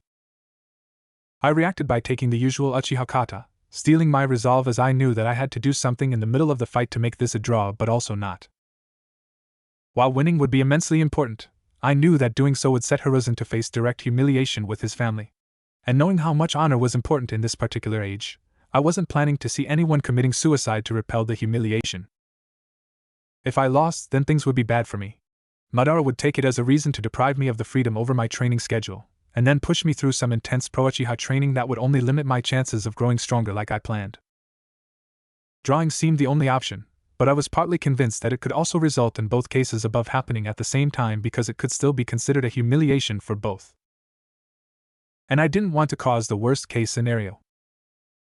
Today we're here to spectate the spar between Hiruzen Sarutobi of the Sarutobi clan and Danzoo Shimura of the Shimura clan, Hashirama stated with a formal and serious tone. This is a formal spar, and it shall be recorded as the settling of a challenge among the young men before us. That I really wasn't aware about. Like, what the heck is wrong with Tobirama? Wasn't he supposed to be the more logical in this kind of stuff? Why was he pushing his hatred for the Uchiha clan to this degree of action? I merely stared at Hiruzen, offering him a sympathetic tone while he tried to recover from his own reluctance. His posture was stiff, unwilling to grow flexible enough as his stance demanded to properly enter in action. If there is anything you two wishes to say, any unwillingness to proceed with this course of action, feel free to speak now that the match has yet to begin. I turned to the Hokage, flashing him a smile. I'm fine with this. Then I turned back to look at my opponent. But I hope you will agree to start this slowly. Hiruzen blinked. Slowly? Just follow my pace. I will explain. He merely nodded, and soon the fight began. Nothing too difficult or too serious. Both of our Taijustice were matching evenly as we were willingly sluggish with our own pacing. I was glad that the brunette understood that I wasn't planning to go through the senseless formality of this match. As much as this sounded as a hazard to do in front of so many important people, I wasn't losing the opportunity to give due punishment to the guilty part for this madness. We put out some distance from our spectators, just enough to allow us to share a conversation without getting heard by anyone watching us. I know it was your sensei. Again. Hiruzen turned instinctively to Tobarama, noticing just now that the man wasn't able to listen to our conversation. Why, yeah. He was quite annoyed by what happened a couple of months ago. We exchanged some easy blows, keeping the pace realistic but also calm enough to not leave any bruises on ourselves whenever the attacks passed through our defenses. Moving quickly, we were also giving out the impression that we were merely testing each other about our own abilities before going full force. But that wasn't the case, or at least that wasn't what I had in mind for this fruitful situation. I can tell, I added with a quick hum. Which is why I think retribution is needed once more. My opponent blinked, dodging a slow punch directed at his jaw and returning the attack with a soft kick for me to block. How? The innocent question was met with a devious smile as I knew exactly what to do to get some revenge. It was quite apt that I just had the proper ninjutsu for this specific circumstance. I called it a coincidence, but I already knew it was more of a blessing from the sky. Monkey, boar, hare, rat, snake, rat. Earth release, hiding like a mole technique. I even decided to add the name to it so that Hiruzen could remember it for later. Just as I finished showing him the hand seals, I found my footing disappear as the ground swallowed me whole. Hiruzen complied with the copying, eventually replicating the event much to the spectators' growing confusion. Why would one of the fighters teach his opponent how to use a technique? I emerged quickly enough, but the young Sarutobi had some minor trouble getting out of there without munching on the earth. He looked disgusted, but I quickly nodded at the trouble and pondered over a quick solution. Do it again, but stuck with me now. Offering me a reluctant frown, he reluctantly accepted, and soon we were both underground again. The ground turned as soft as sand and easy to move through as I took hold of Hiruzen's hand and took him quickly underneath our real target. Tobarama seemed to realize that something was wrong by how tense his legs were when we sprouted out of the ground and took hold of his legs each. He didn't have time to escape as we both pulled him down until only his head was freed from that natural restriction. Pulling Hiruzen out of the ground together with me, and without him dealing with that unpleasant issue of earth-eating, we both stared down at the incapacitated Senju.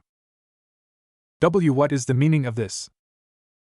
Tobarama-sama, I wish to make it clear that what happened a couple of months ago wasn't just a mean to return the favor over a certain irritating attempt you pulled against Hiruzen-kun, I started to say with a serious tone. But also a clear message of us being unwilling to be used for any petty rivalry you have with my teacher. We might be kids, but we're far from dumb as you try to portray us.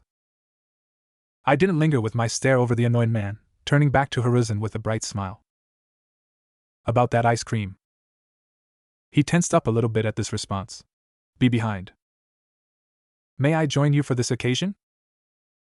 I froze up as I felt a hand settling on my shoulder, while another reached for the brunette's own shoulder. Hashirama smiled, anything resembling his serious self before that gone, much to my surprise. How much of a man-child this guise is. But instead of rebuking the unexpected offer, I merely smiled and nodded. Of course. After all, Hiruzen is the one that pays. The young Sarutobi panicked at this betrayal, throwing an accusing look for having thrown out that detail in front of the Hokage.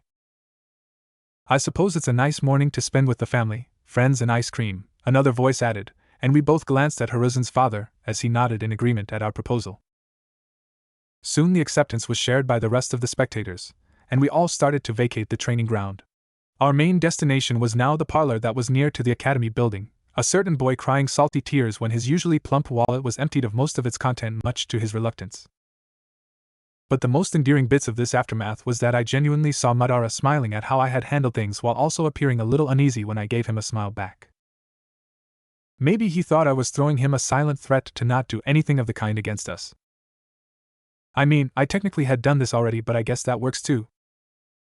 And while I enjoyed a pleasant day off from my usual training, Tobarama Senju was left to bask under the sun for a couple more of hours.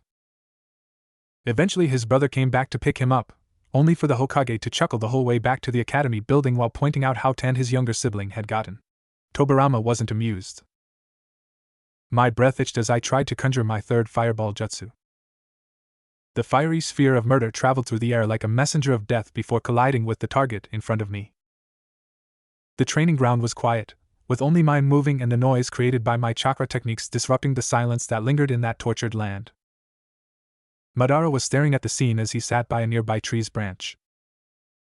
The Uchiha looked interested in the display of raw destruction, yet seemed more and more intrigued by my initiative in spending weeks to increase my reserves and further sharpen my skills with the jutsus I currently knew about. Even though I don't have to worry about Tobarama pitting me against his apprentice, I still figured that I shouldn't lose my current pace, now that my sensei is spending more time to check on my progress. Days swiftly passed by as I tried to master the troublesome sensation that came with the usage of even the simplest fire jutsu. The fireball technique was the beginning of a lengthy journey that I needed to go through for the sake of lessening the issues brought by this natural weakness I had, and Madara was quick to provide me with the next step via the gifting of a scroll. The paper contained the hand signs for the usage of the fire release, Phoenix Sage fire technique, and the jutsu was far from easy to get to an average level despite it being the same rank as the fireball jutsu. Fire release was the priority for now as I took a brief pause from testing the only earth release technique I had. Not like I really wanted to delay these particular sessions, but Kagami had mentioned something about having nightmares of being buried alive. Did I exert his childish mind a little bit too much? Nah, I could tell he was just bringing up the best reason to skip being the target. Hiruzen seemed to be unwilling to replace the young Uchiha, citing that he was training so hard under his father and his sensei, that adding this stress to his body would get him scolded by his mother. A tragic predicament that I was sure going to resolve with enough patience and persuasion. A child I might be, but I was still Danzoo Shimura. Well, in name at least. 2 months had gone away ever since I fought against Hiruzen, and while training proceeded smoothly and quickly, I still found myself struggling with a few issues that I had long ignored and that now were starting to become difficult to avoid. The first problem was that Mito seemed to have taken a strange interest in both me or Hiruzen. While this could have been easily ruled out as a young woman just wanting to play around with children, my suspicions of this being a little more than that ended up proved right as the woman started to clutch her stomach each time she had to crouch during her visits. At first I thought that she had managed to already seal the Kyuubi within herself thanks to Hashirama's help in suppressing the nine-tailed beast's negative chakra, but this assessment was already disproved when Madara made no remark over a possible battle being behind the strange behavior. And then it all hit me at once. Ninja don't have a correct way of figuring out if a woman was pregnant before the formation of a noticeable bump on the woman's belly just yet. So it came quite as a surprise when I felt a noticeable growth by her belly when she was giving the umpteenth hug to both her adorable friends. Mito was pregnant with the Hokage's heir or heiress. This news was good to hear, and it confirmed my early suspicions that the woman was going to conceive a child before becoming the first Jinchuriki. It wasn't an important dilemma considering that it didn't explain why the Senju clan was going to somehow thin out to only have Tsunade as its leader and remaining member, but it did defeat the chance of the family dying out to some birth complications encountered by Mito as the Kyuubi Jinchuriki. Still, despite the lovely novelty, the fact that we were going to spend a lot of time around Lady Hokage meant that both Hiruzen and I were going to become the prime targets of the redhead's mood swings once the pregnancy had entered an advanced stage. And that prospect left me morbidly curious to see the full destructive capacity of a pregnant Uzumaki, and horrified at the fact I was going to be subjected to this without any safety net about the matter. Yep, these were going to be a couple of dreadful months.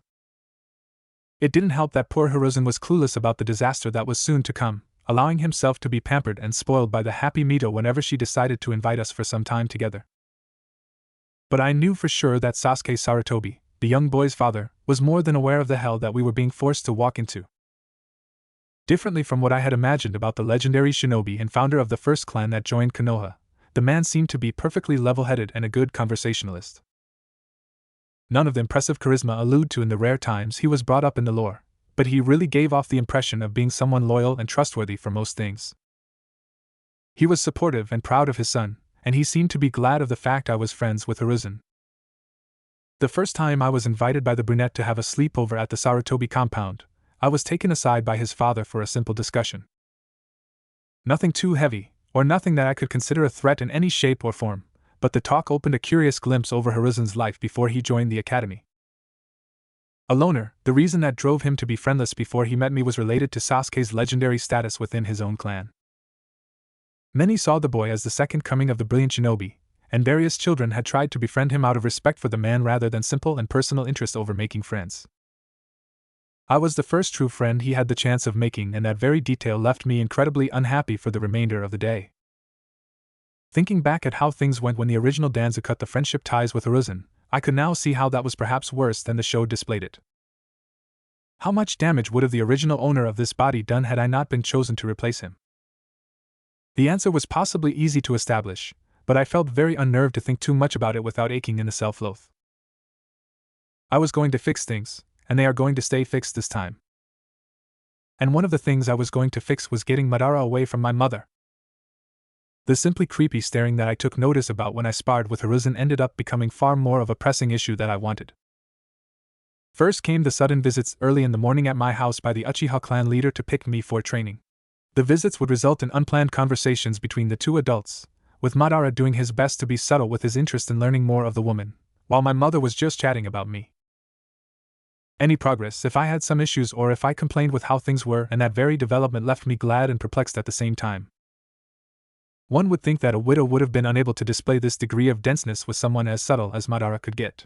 But looking back at the state of mind she had been under because of our current situation as a family, I could see her thinking about this but swiftly dismissing it over some unfounded self-hating.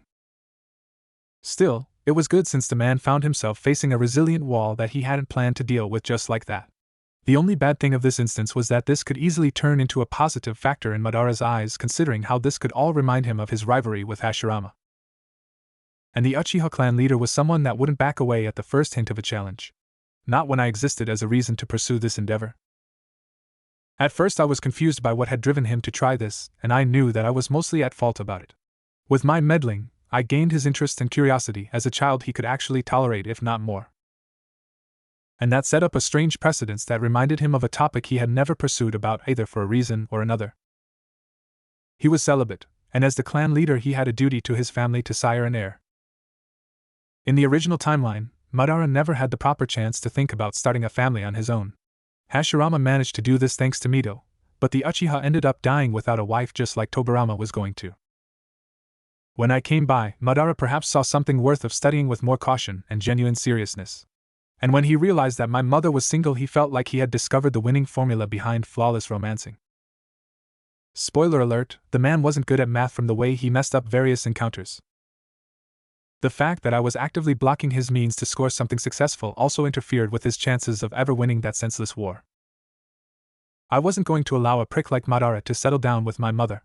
While I wasn't the woman's original son, I wasn't heartless enough to let her live the rest of her life together with the bastard. That would just be plain cruelty on a living being, and I wasn't aiming to become a monster before and beyond the temporary years of war that were soon to come. A sigh left my lips as I recollected my thoughts away from those distracting topics. The session was far from over, and I carefully walked toward the nearby lake to start exercising my water walking skill. The troublesome chakra refining technique was tough early on, and I had yet to get a decent grasp over it, but I knew that I was making grand steps toward a good result about it. I wobbled while pushing energy to my feet, moderating the stream as to either sink into the cold lake or propel myself off the liquid's surface. And I was more keen to feel the chills considering how the latter option was far more dangerous and painful than the former. Distracted for good enough reasons, I didn't notice that someone had arrived at the training grounds.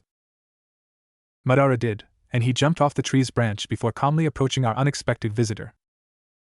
10 minutes flew away as I felt happy with the progress made for today. I quickly backtracked to proper ground, jumping off the water surface and almost tripping in the process.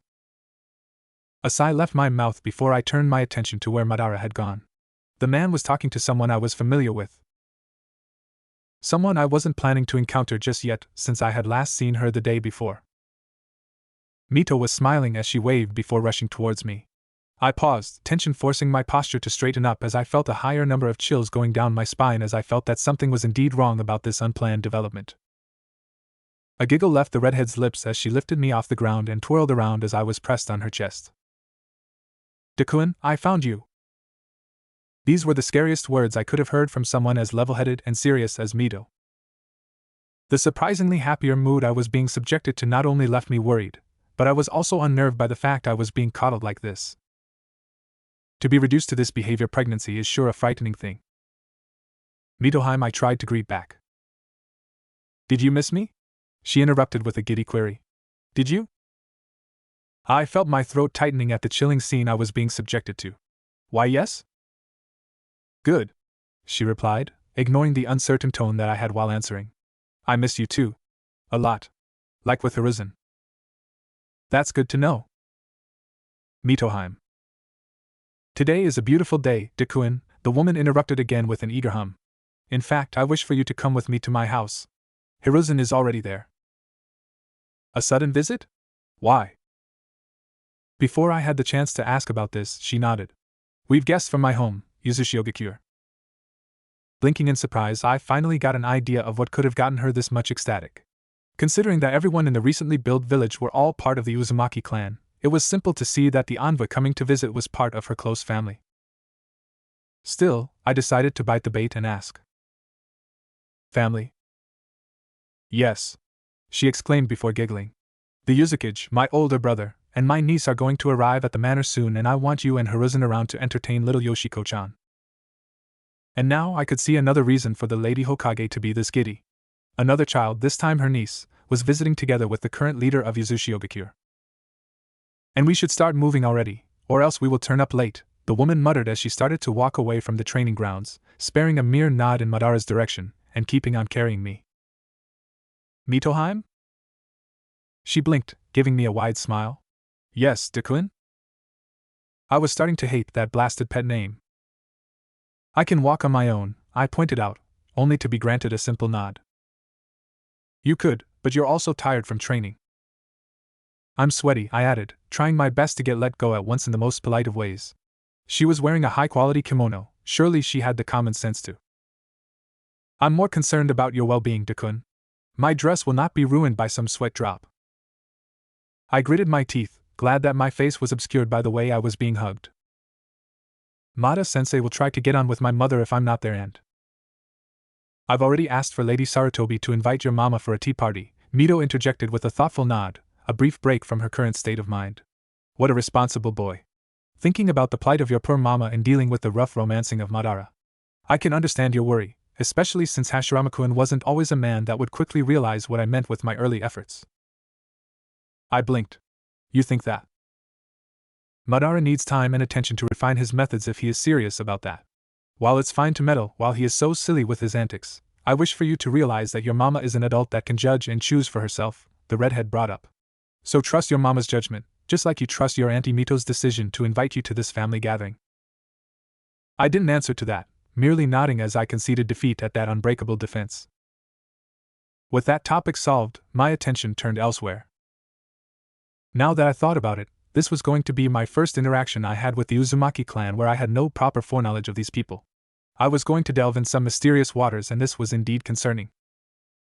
Despite this unpleasant feeling, I was having trouble shrugging off the uneasiness off, as I expected this to be a chaotic but overall good family reunion. It's the Uzumaki family. Surely they were going to be all friendly and sympathetic. I was partly wrong with that silly assumption. While it was correct to think of the Uzumaki clan as a family-centered group that were quick to integrate new individuals among their ranks, the little expectation that I had over the envoy was easily subverted when I had the chance of meeting Yoshiko-chan. Hiruzen was as clueless as I was when we were first introduced to the Uzumaki entourage. Ryuji Uzumaki, the Yuzukage, proved to be Naruto's ancestor when the first thing he did was rush up to his sister to give her a tight hug. Mito giggled at the affectionate approach, and Hashirama was legitimately frightened when his brother-in-law saw it fit to give him some not-so-subtle threats about what would have happened if he failed to make sure their princess was taken care properly during her delicate phase. The fact he also added "you better believe it" at the end of his final threat made me realize that I was never going to hear things like "databale," or "databasa," or any other nervousness-induced catchphrase that seemed common in the clan. But while that was a relief since I wasn't planning to get tortured by decades of that stuff, I was also aware that I was going to hear similar sentences to the catchphrases. And I was going to hate each and every moment of that blasted development. Still, the current issue took priority over my annoyance as I ended up making first contact with a grade 8 tsundere. One can joke about this kind of encounter, but when these happened, things were quick to get bad. Especially when said tsundere was a self-proclaimed high-tier kunoichi with a superiority complex aimed at us. Yoshiko was 7, and while being a brat was fine in most occasions, the brattiness she was quick to display was enough to get me to groan already. The girl looked like a mini Kushina with a darker shade of red hair and a pair of dark violet eyes. Her hair was a little clear compared to this example, but that was hardly a defining feature since her personality was doing all the work for her to bring me to a state of incredible irritation. My companion in this dreadful lunch proved to be less inclined to directly address the matter, as he tried his best to ignore and be ignored. The thing was that ignoring someone was never within the intentions of a standard tsundere, and the moment we were led to another room while the adults started to talk about serious villages-related matters, Yoshiko employed her full arrogance against us. Sitting on some pillows, I was trying my best to keep my attention locked onto my friend when a shadow loomed over us. "So, Auntie Mito said that you two were training to become ninjas," the girl muttered with a mocking tone. "I bet you two can't even handle shuriken properly." "We can, Yoshiko-san," I replied with a dry voice. "As if I would ever believe any lies coming from your mouth, Dekuen." My lips twitched in clear annoyance, but it wasn't the comment itself that got me this irked. It was the way this brat had taken a liking in addressing me as Dekuen. Why the hell was this becoming a thing? Why the hell Mito thought this to be a good idea? These questions I really wanted an answer about, but I wasn't going to risk my safety by bringing those up to the only individual that could answer those. I preferred life to death. I didn't continue through that conversation. With politeness failing to at least dilute the effects of her bitchiness, I just leaned back and turned away from the smug-looking Uzumaki. I allowed her this empty victory, just for the sake of me holding back from getting a more practical one against her. With me dealt with, her next target was Hiruzen. The brunette tried to look away and follow my example, but this only fueled the interest of the tsundere to press her advantage. "Your father, he is Sasuke Sarutobi," she hummed in malicious mirthfulness. "I bet he knows that you're actually a crybaby."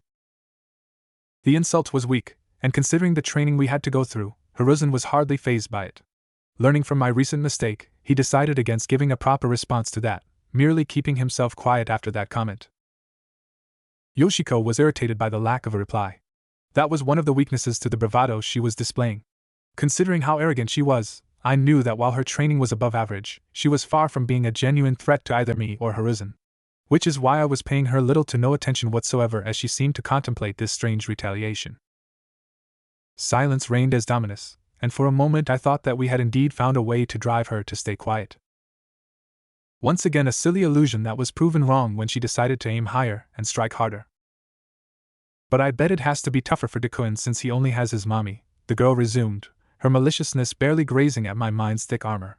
"Always crying for daddy that is never coming home. A nobody, someone that probably died in a ditch and that's enough," I muttered as I stood up from my seat. The action got a surprised look from the cheeky brat, and her wide eyes were matched with my stern look. I was no longer beneath her, and the sudden closeness got a shiver out of her, and a quick step back. "You think you can just insult us because your father is important?" I asked with an irked tone. "That you can come here and demand respect when you're so eagerly mocking the passing of people that died in the past age of wars?"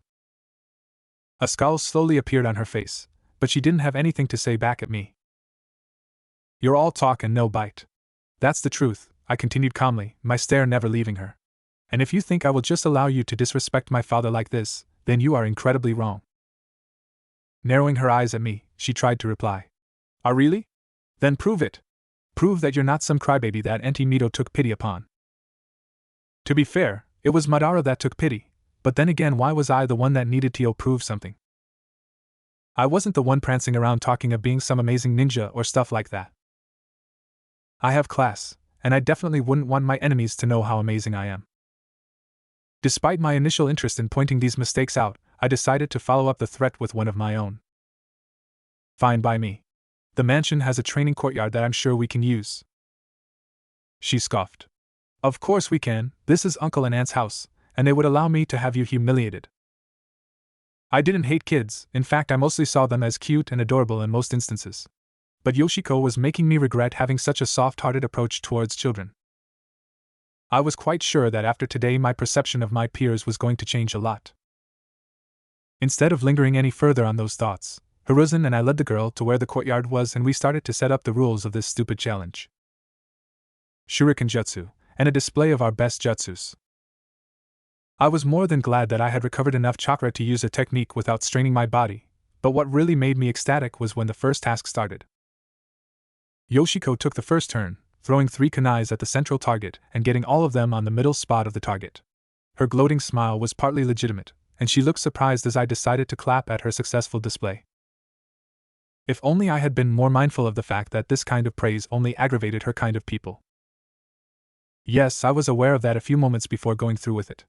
Which is why I still did that. As I ignored her furious stare, I took 4 shurikens on each hand, allowing the sharp projectiles on the openings between my fingers as I took aim and threw them at the 3 targets all at once. The lateral targets had 2 shurikens each stabbed onto their middle spot as closely as possible, while the remaining 4 had been embedded onto the central spot of the target directly in front of me. Hiruzen clapped at the performance, while Yoshiko's jaws dropped very low at the unexpected results. While I had given priority to techniques and chakra reinforcement, I still left some space to sharpen my shuriken jutsu to an impressive degree of precision. I was a ninja first and foremost, so abilities that revolved around subtlety were to be improved to the very best. With the first half of the challenge concluded in my victory, the next bit proved to be somewhat bizarre considering that I was expecting something flashy from the red-haired girl. I really was. And yet, as she took a few steps toward one of the main pillars of the room, the girl smiled smugly before starting to walk up onto it. I blinked, unimpressed by the fact she was using a simple chakra control technique and not a proper ninjutsu, but I still looked at her as she walked up to the upper section of the ceiling. "Ah, I bet you can't do this," Yoshiko exclaimed victoriously, happily preparing to descend and expect a failure from me. But as she walked back to the pillar, her left foot slipped and she almost fell down off the ceiling. Panic surged within my brain as I saw her arms moving just in time by wrapping around the piece of ceiling she had been standing off. Her legs were waving in fright, and she looked fairly desperate. Help. I can't." I glanced at Hiruzen, the brunette providing me a concerned look, but I quickly calmed him down by giving him a simple nod before I walked up to the pillar and started to climb it up. The young Uzumaki looked incredibly afraid as she held as much as she could onto the wood, the piece groaning and slightly bending at the sudden weight. Reaching the height she was struggling by, I carefully leaned towards her and started to help her move towards me. She continued to flail, but her desperation had calmed down a little bit as she took notice of my presence. Finally, she wrapped her arms around my neck as tightly as she could, burying her face on my shoulder as I quietly started the descent procedure. Moments passed silently even as we reached the floor, and her desperate embrace continued despite the fact we were no longer in a dangerous situation. "Yoshiko," I said, trying to sound as polite as possible. "Can you please?" I paused, a muffled sob reaching my ears and forcing me to address the fact that she didn't look particularly fine. And I guess it's pretty normal since she was a kid. And so was I. And Hiruzen. How the heck is it possible that young Sarutobi wasn't fazed by this circumstance? I had the self-insert card to play, what about him? Ninja parents? He is Sasuke Sarutobi's son after all. Just as I tried to pry her off, and hopefully calm her down with some proper words, my attention was stolen away as I noticed someone rushing towards us. I was yanked away without having the chance of saying anything, my butt hurting as I landed a few meters away on the cold wooden floor. The Yuzukage was embracing her daughter as tightly as possible, and the little girl, albeit surprised by this curious event, didn't shy away from returning the hug. I could see Mito gasping and rushing toward me while the Hokage kept by Hiruzen's side and started to speak with him. "My sweet Yochan, what happened? Why was that boy hugging you and—" "Daddy," the child muttered nervously, but before she had the chance to continue, the man turned to me with the most furious look on his face. "What did you do to my baby girl, boy?" I opened my mouth. "Stop yelling at the children, Ryuji," Mito remarked sternly. "I want to know the truth myself, but you can't behave like this." The Yuzukage seemed ready to retort this, but he stopped as soon as he felt his daughter tugging at his coat. It's my fault, Daddy," Yoshiko pointed out quietly. "I tried to climb up that pillar and I got stuck." "Did Dakun help you back down, Yochan?" Mito inquired, getting a nod from her niece. "Then I think you owe Dakun an apology, Ryuji." The man tensed up, looking unhappy about the situation. He glanced at me, and I gave him a deadpan glance. He was also embarrassed from the way he quickly looked away at my intense gaze. "Apologies, kid?" I would have wanted a lengthier apology, but then the situation would have become awkward once more and I really wanted to get done with this predicament. The visit didn't continue for long, and in the end I accepted the meek apology from Yoshiko when she later decided to talk with me in private. Hiruzen and I were finally allowed to go back home, and I expected for this entire debacle to be settled with the envoy leaving by the end of the day. But when the next morning struck, and I was woken up by my mother as she asked for me to check at the front door as a cute visitor was waiting there for me, I found myself gawking at the giggling form of an issue I had expected gone with the end of the previous night. "Good morning, Danzoo-kun. Do you mind if I join you for breakfast?" Turns out that Mito made a compelling point with the Yuzakage to let his daughter stay for a couple of months, just for the sake of providing some training while also fostering the relations between Konoha and Uzushio. Once again, these were going to be a couple of dreadful and long months. 2 simple weeks went by ever since Yoshiko was allowed to stay in Konoha, and my life had taken a drastic turn towards a particularly unpleasant direction. While many would shrug my plight as the struggle of a child trying to stay away from any girls with cooties, the reality was a little more about a grown-up dilemma. Even as I keep trying to politely decline the aggressive friendship-based attempts of a redhead with massive chakra reserves and plenty of techniques to give me chase around the village, the fact that nobody was offering me some legitimate support on the matter was infuriating. Sure, I was Lil Danzoo, but the mind and soul behind the kid's body was one of an adult. The idea of me being one of the 2 kids that were parried by some women just because we are cute together was as chilling as disgusting. I really didn't have much against Yoshiko. She didn't know that her crush was way older than he looked to be, and she was a kid. And kids of her age have yet to develop the proper means to understand the intricate thing that is love. Which is why I considered her pseudo-stalking kind of cute to a fair point, as I could play around with it by going for smart but hilarious ways to screw with her covers. But as funny as it was, there was no denying that it was also immensely annoying whenever I was busy training. She would be perched by one of the trees, merely watching and doing nothing else. Nothing that could allude to her eventually turning in a yandere just yet, and I was quite sure that the Uzumaki had not gone for the Hinata pattern just yet. My hopes were grand, and I sure wasn't going to allow for anything less than that. I really wasn't planning to create a yandere by being the nice guy of the situation. But the compelling question now is, Danzoo-kun, why are you still considering the development a terrible thing if Yoshiko is that manageable? Well, my dear imagined friend, for this specific example, while Yoshiko wasn't that horrible, the same wasn't for the adults that were cheering for something cute to happen out of this. Mito was the one that spearheaded this, and my own mother had been more than happy to invite the girl for lunch from time to time.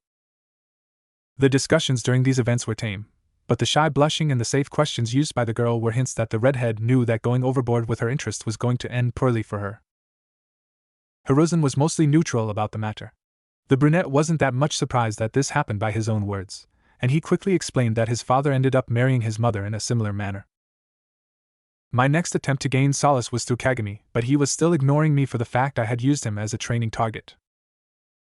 Well, it's not my fault that mastering the Earth-style technique in my arsenal required a moving enemy to use it on. Just as I had predicted, Yoshiko was also enrolled in the academy, and the first steps of chaos were quick to appear during the first day. The young Uzumaki was by no means a troublemaker, but when she ended up targeted by some girls, Yoshiko showed an efficiency in quickly dealing with the bullies that was unexpected. Lord Hokage was still called to answer about this event, but the situation eventually ended with a minor settlement that slightly favored the girl as she was recognized as the victim of the attack that used self-defense. And with that mere act, the redhead ended up gathering a following that was awed at the might of the princess from Uzushio-gakure.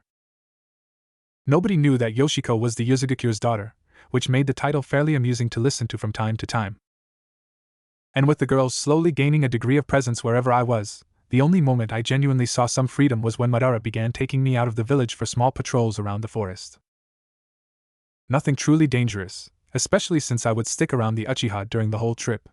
Conversations would ensue from time to time, but nothing really meaningful considering how much attention was needed on speed and direction. We weren't even going that far from the walls, and the nature beyond civilization was somewhat relaxing. The patrols were something that had been pushed by Hashirama, to give Madara some time away from the village whenever the head of the clan felt the need to stay away from the crowds of people in Konoha. I would have expected the man to make a fuss about being pushed to deal with something this menial and boring, but I was mostly surprised when he said he had been the one asking for a way out from dealing with his own clan.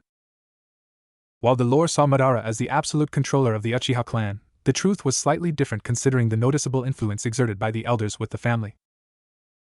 The group of old men had been supporting my teacher for several years now, but one of their main concerns had started to grow frustrating and unnerving to Madara himself.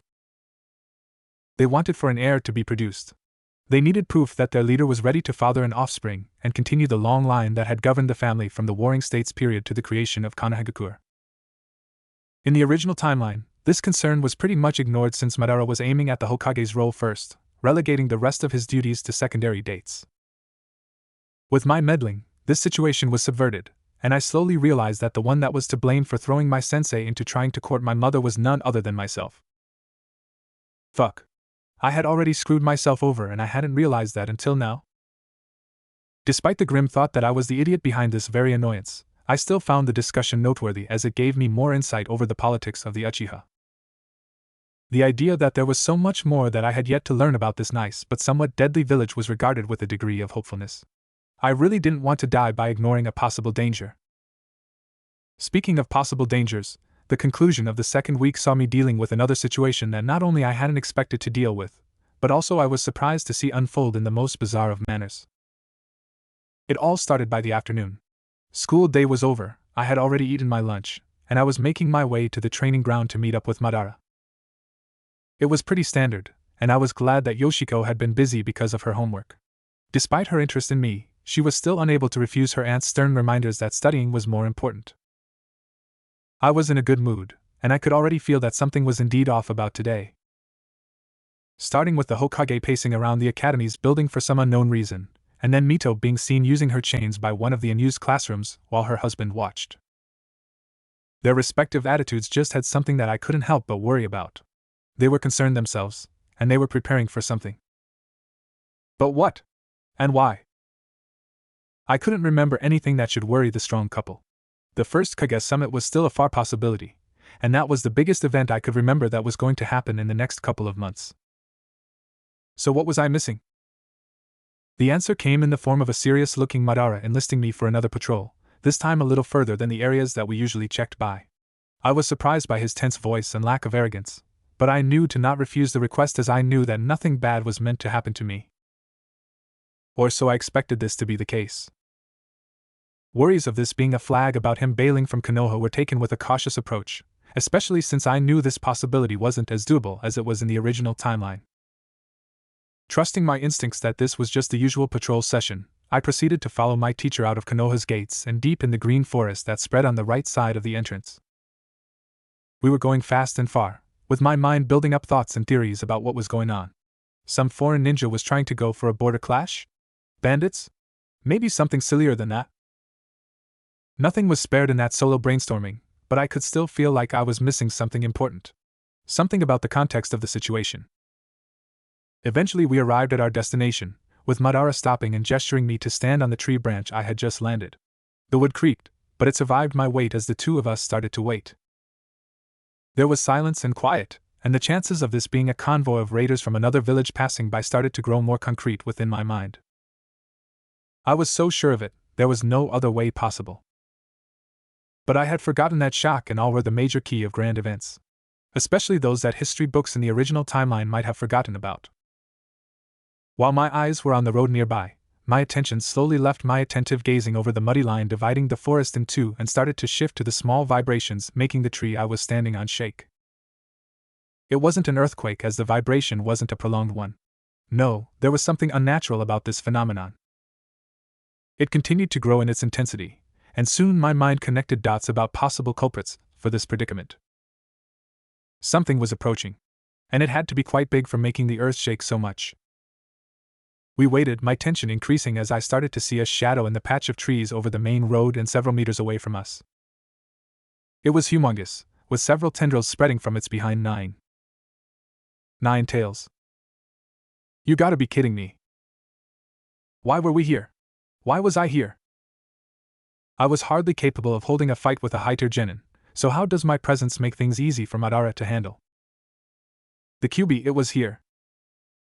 It shouldn't be there as there was no mention of the tailed beast ever coming to Konoha before Hashirama decided to have it sealed away.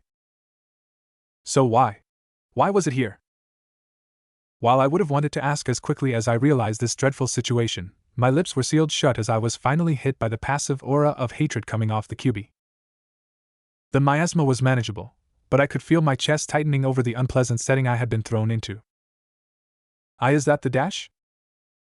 QB no Yuko, Madara curtly confirmed. Scouts had spotted it making a straight line towards Konoha. It isn't the first time this happens, but it never came this close to the village until today. And that was bad. Like, could it be that Hashirama and Madara actually fought the beasts before the Uchiha had betrayed the village? How much of the lore did I need to study before I was certain of every historical aspect of this era? Still, while I was lost in my musing, I started to realize that maybe, just maybe, this was an opportunity to make a dangerous move against any enemy interested in the tailed beasts. Technically speaking, if I tried to stop the QB head-on, I knew that I was going to die a quick death. But if I tried something a little unorthodox and partially dumb, I was sure I could have swayed some interesting chance out of this unusual event. Plus, why wouldn't I want to capture an overgrown Vulpix? Sensei, I don't want to sound foolish. Then don't speak at all. The quick denial got a flinch out of me. That degree of sternness was a novelty, but I knew that it was legitimate since the monster we were looking at was capable of swatting high-tier ninjas around as if those were flies. The only ones that could currently handle him were Madara, through his Manjikyu Sharingan, Hashirama, through his Mokuton, and Mito, with her golden chains and sealing mastery. And I clearly was far from being as powerful as they were considering the circumstances. But I had a degree of leverage over the big fox. Knowledge that wouldn't not only have him pause in his pursuit of food and human extermination, but also get him to become my ally. Sensei.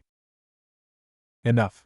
We will return to Konoha and I can stop it. He narrowed my eyes at me. Perhaps you're not thinking straight. Maybe I should have expected the hateful aura coming from it influencing you, but I'm quite sure the worst influence I was dealing with was the tiredness of going through a painstakingly slow school day. That could hardly be beaten by anything. Instead of speaking once again, I knew that it was time to make a decision that could easily put an end to the youthful adventures of Danzoo if I wasn't careful enough with my approach. I could see gold, and now I couldn't help but jump towards the shiny pot. And like that, I bolted off the tree branch and up for the sky. I went well above the trees and soon I was in sight to reach my target. The QB had barely noticed my presence, perhaps deciding that I wasn't worthy of his attention. Soon I found myself right above the spot I wanted to land on, and quickly dive-bombed for my destination. The hateful aura intensified the more I got closer to the origin of it, and I was about to start shivering uncontrollably before I found peace within the fluffy landing spot I had eyed from my previous position. The fox stopped, the behemoth pausing as Kurama realized that the little issue was slightly bigger than he had expected. I didn't linger on the soft fur of his, knowing that if I didn't move now I was going to be swatted and probably erased by one of his tails. My walk through the tailed beast's back was a tense but speedy one, and I ultimately arrived at his right shoulder before taking a seat in there. The QB tilted his head so that one of his red-slitted eyes could take note of my presence. A human kit? Are you perhaps suicidal? I've been asked that an unhealthy amount of times, but no, I'm not craving death. A blink then too. Then why are you annoying me if you aren't seeking death, little mortal? Oh, you know, just passing by and admiring nature, plus I think you're going toward a place I don't want you to trash and destroy. Your home? Maybe. Oh, so you're from that village I think you humans call it Konoha? Maybe. His posture tensed and a little snarl replaced the neutral take from his lips. And now you're irking me. It's not my fault you learned to like hate more than love, I pointed out dryly. Nor I think it's yours. Now, isn't that a curious thing to say? The beast mused out loud. You speak as if you know me. I shrugged. I've heard about you. And your backstory? A lie to spare your pathetic settlement? Nah, I'm quite sure of the info I've on you, I replied calmly, fighting off the little uneasiness that was returning despite the softening of his hateful aura. I think you're a little kid that doesn't know anything about the world. Are you comparing me to your younger self, Kurama? He was ready to rebuke at that little jab, but he paused as he realized what I had just said. We were pretty far from where Madara was, and I was speaking as quietly as I was allowed without passing to whispering. There was silence, with the fox thinking about my words before offering the best he could come up after a solid minute of quiet. How? I know stuff. But people don't know I know, I tried to explain as shortly as I could. I know that your father, the sage, created you from the Jubi and he wanted you to guide humanity through the right path, but we messed things up. I would say you tarnished, crapped, and then barfed over his legacy. I shrugged again. I mean, kinda? I don't want to say I don't give much weight to the gravity of the situation, but you're right about it. I can tell there is a but. Speak up, I'm feeling interested. I want to make a deal. Consider it more of a temporary solution so we can come up with a proper apology for the shit you and your siblings had to go through. The fox huffed, easing up a little bit. And that is? I merely smiled. Yep, I just got my overgrown Vulpix. Forgive me if I'm sounding a little bit insensitive, Danzoo, but what do you mean you offered the Kyuubi the mountain over the village as a resting ground? I flinched at the loud tone taken by the Hokage. The office was significantly packed with important ninjas. Sasuke, Sarutobi, Madara, Tobirama, Mito, Hashirama. Yep, I think I managed to make this a fun grilling to be subjected to. Do you understand the danger you've subjected yourself and Konoha to? The possibility of the fox just abusing this deal to attack us by surprise. Yes, because the currently napping fox that was visible from the window behind him would certainly strike the village with yawns. I'm being serious. And I know that my decision isn't driven by stupidity, I rebuked tensely, gaining a frown from Hashirama. But before the Hokage had the chance to inquire about my sureness, Mito decided to speak up. Dakuen, I want you to answer this question without omitting any truth you might know of, the woman began saying with a serious tone. Can you guarantee that the Kyuubi will not attack Konoha? I can guarantee it with my life, I stated with a calm tone, drawing some perplexed looks at the degree of seriousness I was displaying for someone of my age. I have two details that cement this belief of mine. Hashirama sighed, shaking his head at the maddening situation I had brought to the village. And those are? I know its name and its purpose. The Hokage frowned at the response. And those are? The Kyuubi's name is Kurama. And it was created by, I think the book my dad showed me said something about a sage. The Sage of the Six Paths, Hashirama offered, and I nodded in full realization. Why, yeah. This sage created the tailed beasts to guide humanity through the right path, to lead everyone towards peace. And yet the Kyuubi is known for being a creature born from hatred, Tobirama opposed with a confused tone. Why would the sage create a being of that composition in nature? Maybe because Kurama isn't made by hatred? Hiruzen's father proposed. And this got a curious look from the Hokage's brother, surprised that the head of the Sarutobi clan was contemplating my words. You mean that the accounts about its attacks were false? Not truly, the brunette answered. I think that while the attacks were indeed true, the reason that drove the Kyuubi to strike at humans weren't born from instinct. He was attacked first, Mito muttered quietly. And it wouldn't be the first time we see fear and misunderstanding driving attacks and wars against us. Differently from the canon's time when the people started to regard the Kyuubi in a more positive light, it was easier now to do so by comparing its existence to what had been the time period that had just come to an end. People were still weary about it, and many could still remember that most of these conflicts were driven by stupid reasons that hardly materialized by the end of each war. I gave them what they needed to hear, and now it was up to them to make their own mind about the situation.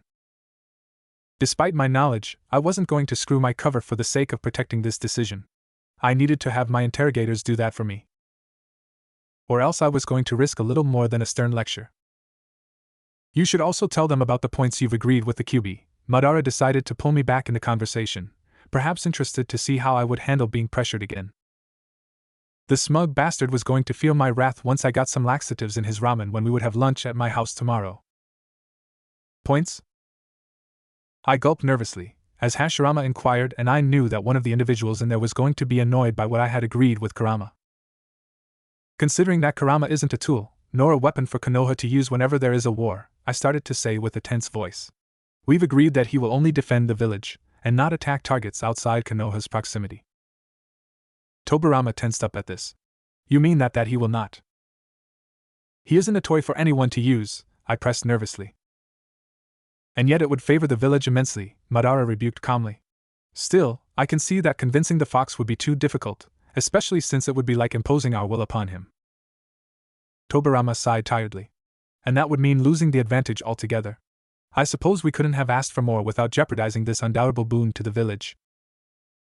I can tell that now we've reached a conclusion to this little meeting, and I think I have the proper punishment for Dakuen, Mito proclaimed calmly, turning at me with a smile of the sickly sweet kind. A chill went down my spine while the rest of the ninjas present nodded in agreement, allowing the redhead to speak up about the matter. While Dakuen gave the village an addition that will improve our defenses, I believe that he put himself at a risk that could have seen him lose his life. the Uzumaki resumed calmly.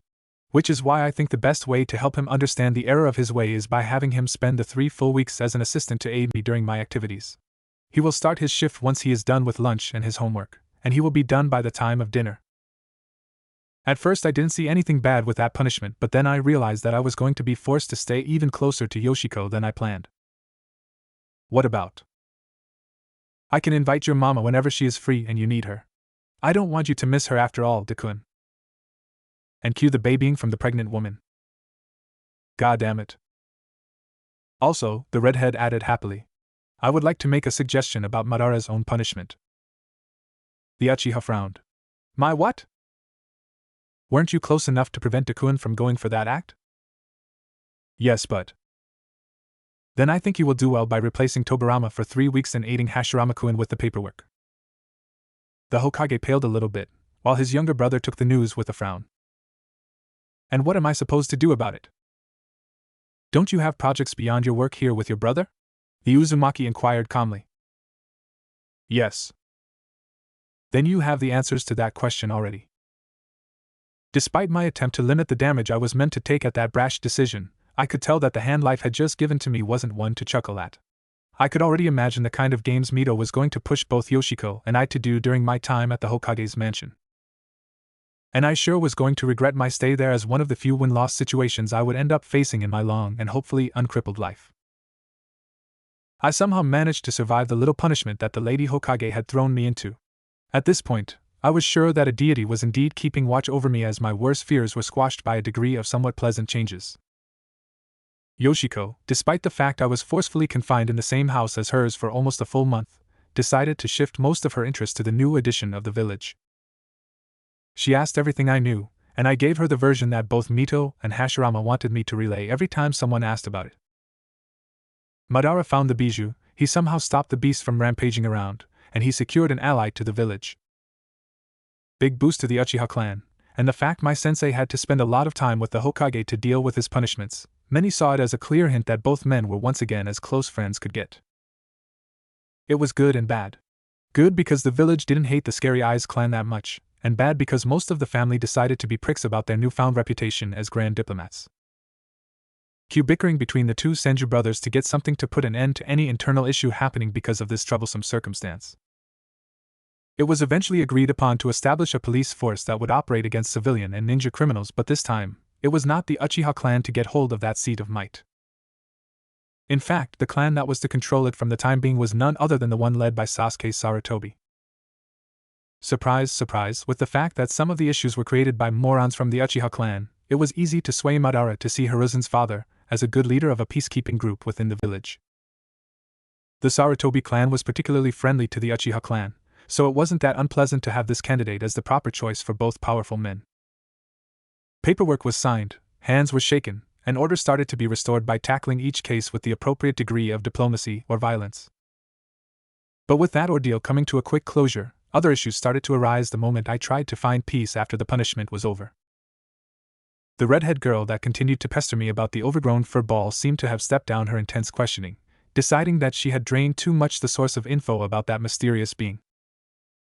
Kurama was seen as a controversial creature. Some praised it as a good being, an omen for prosperity to come to this novel village, while others were just uncertain in how they were supposed to handle the fact that a massive kitsune was now watching over their homes. To be fair, knowing how dangerously powerful the Kyuubi was, I could understand the concern if not expect some more. But that didn't mean I was worried about that ever happening. Despite the minimal contact I had with the fox, the prick seemed to be rather receptive of my presence. Maybe better than most of the people approaching to leave gifts and sacrifices to appease the mighty kitsune. It was an awkward meeting, the one that saw me freeing the crying little girl that had been tied up and left in front of the board bijou. It was even more frustrating having the family behind demented act announced to the police, especially with how superstitious and annoying these idiots turned out to be. Still, the talks that ensued were all worth the irritating waiting. Kurama was keen to listen to my words, and it was all because of that quiet talk I had to give him to properly convince him of my goodwill and genuineness. But the question was clear. How do I convince a gigantic beast that I was being legit without leaving him any chances of retorting? The answer was surprisingly simpler than I expected it to be. I brought up Ashura and Indra. While many knew of the tale of the Sage of the Six Paths, it was difficult to find those that knew of the man's children. Both individuals were legendary in their own way, with Indra being the one that rediscovered the Sharingan and its full potential, while his younger brother was the first Jinchuriki after Hagoromo Otsutsuki, the sage himself. With the former dignified with disdain, and the latter seen as the legacy of the sage's peace-filled dream, Kurama found himself intrigued by the fact their reincarnations were actually cooperating for once by forming the first ninja village ever. Sure, the bijou required proof before accepting this last bit, but when he had the chance of first looking at Hashirama and comparing him to his last friend, he could tell that there was a resemblance, both in mind, body, and spirit. This was the confirmation of his interest in staying in Konoha, and curiosity to know more about my bizarre existence. He listened, he offered advice, but most of all, he enjoyed teasing the ever-living out of me. The moment I spoke to him about my red-haired problem, and how she had been pestering me about Kurama was enough to get the fox to snort and grin at my sorrow. It was pure entertainment, of the kind that just couldn't be denied by someone like him. Dark humor, and with me being the prime target of most of the damage. Maybe it was exaggeration at times, but the sparring was brutal enough with Madara. It didn't help that Mito decided to have fun with both me and Yoshiko by teaching us how to properly fight. Any worry of hurting the pregnant woman were gone after 6 thunderous rounds of crushing defeats. Those were the moments where I actually bonded with the fellow kid, with the girl happily seeing the issue the same way I always did. Mito was crazy, and her pregnancy made her easy for her to go ballistic at anyone. With the punishment ending and my life returning back to normalcy, I expected things to go my way for once. A few months of relative peace, maybe some investigation to intercept Setsu before Plant Dude could make a terrible mess of this timeline, and maybe, just maybe, get 2 more abilities in my arsenal. But of course, I wasn't to be spared by hell itself. The classroom was quieter than usual. This very detail not only was absurd since the place was filled by children, which weren't exactly known to be quiet. Even ninja children needed to be pests from time to time, but then again, today wasn't a normal day. No, it was far from being a normal one. The major twist, the very element that brought this much silence, was currently standing beside the teacher. Long dark hair, a neutral scowl on his face, a pair of white eyes. Yep, the Hyuga clan had finally decided to join Konoha. Not much of a surprise, but I was quite confused as to why it took so long for them to become part of the village. If I could remember correctly, there were allusions of them having joined among the first clans, but considering how long that part of the lore happened and how many old clans withered out before the beginning of Naruto, I could tell part of it was propaganda. At least part of it. While I would have normally seen this addition as a new entry to the ranks of the next generation of soldiers loyal to the village, I could tell that this boy, this guy that I had a slight clue could have been Hayashi and Hazashi's father, was not planning to make friends. At least not when his stare was so intensely aimed at me. And not the "this guy is cool" kind of stare that I knew only from fangirls right now, but the "this guy he is strong, I need to make him submit in a cool way" kind of look. Another cliché, another stereotype. Yep, I could tell that there was something anime in this wacky world for sure. "Please, introduce yourself to the classroom." The boy nodded, his stare still fixed to my frame. "My name is Hyuga Hirutada, heir to the mighty Hyuga clan." Grand introduction. I could have applauded it if I didn't know that would have enabled the prick to escalate this frustrating situation. Yet the mighty Hyuga sure proved to be dim when it came to those he wasn't paying attention to, especially when those easily outnumbered within the classroom. So while I was merely granting him a lazy glance, most of the Uchiha kids were glaring at him with unrestrained anger and quiet promises of rebuttals to his superiority. Oh boy, Hirutada's stay at the academy was sure going to be a sad one if he was hellbent about being a pest to me. I wasn't going to do anything to him until he did something I didn't like. Like farting in my general direction, since that would really vex me immensely. Tuning down the mirthful plotting over what kind of devious pranking the pest was going to aim for, I merely allowed the day to go by without paying much attention to the new kid. He had plenty of worries to deal with, and I thought him incapable of doing something that could really irk me. Not with the attention he got from several other kids. But my blissful thought was soon cracked and shattered when the school day came to an end and I was ready to leave for home. He was there, waiting for me at the entrance door as Hiruzen and I were discussing which element was the strongest. Wind can cut through rocks if well focused. And fire can burn them at the highest of temperatures. The pure irony of our different sides was well known to the two of us, especially with Kagami reminding us how we were bashing the nature of the first techniques we were taught. But to be fair, wind style sounded like a fun element to play with the moment I was finally allowed to bring something related to it from the library. Madara just wasn't happy with my natural disposition, so he vetoed any wind ninjutsu until I could easily make use of a A-rank ability. Kinda BS, but then again my plans about wind style were nothing short of nightmarish for any of my future opponents. With proper training I would be able to Shinra Tensei pricks left and right without having the need of the Rinnegan. And let's not talk about sniper shots through pressured wind strikes. Okami, why is my sensei this dumb in these circumstances? But while I was well immersed in that simple discussion that I was obviously winning despite the brunette's good points, I heard someone challenging me to a fight. I didn't look at the person saying this, nor I really felt interested in this matter as I was legitimately immersed in that enlightened conversation. So I ignored the silly challenge, and continued on my merry way with Hiruzen by my side and Yoshiko giving chase while quipping her own foolish proclamations of water being stronger than both. Truly. What a silly display. Hours went by rather smoothly. I couldn't remember a time when something massive didn't happen when a new character arrived in my range. It was odd, it was confusing and worrying. And like I had expected, something did indeed happen when I was busy with my homework. Something that left me perplexed at first, and then it left me with a grimace as I fully understood what was going on. Mother came by my room to ask me to follow her back to the lounge. Urgently so. I could feel that she was concerned by someone that was waiting at the entrance of our house.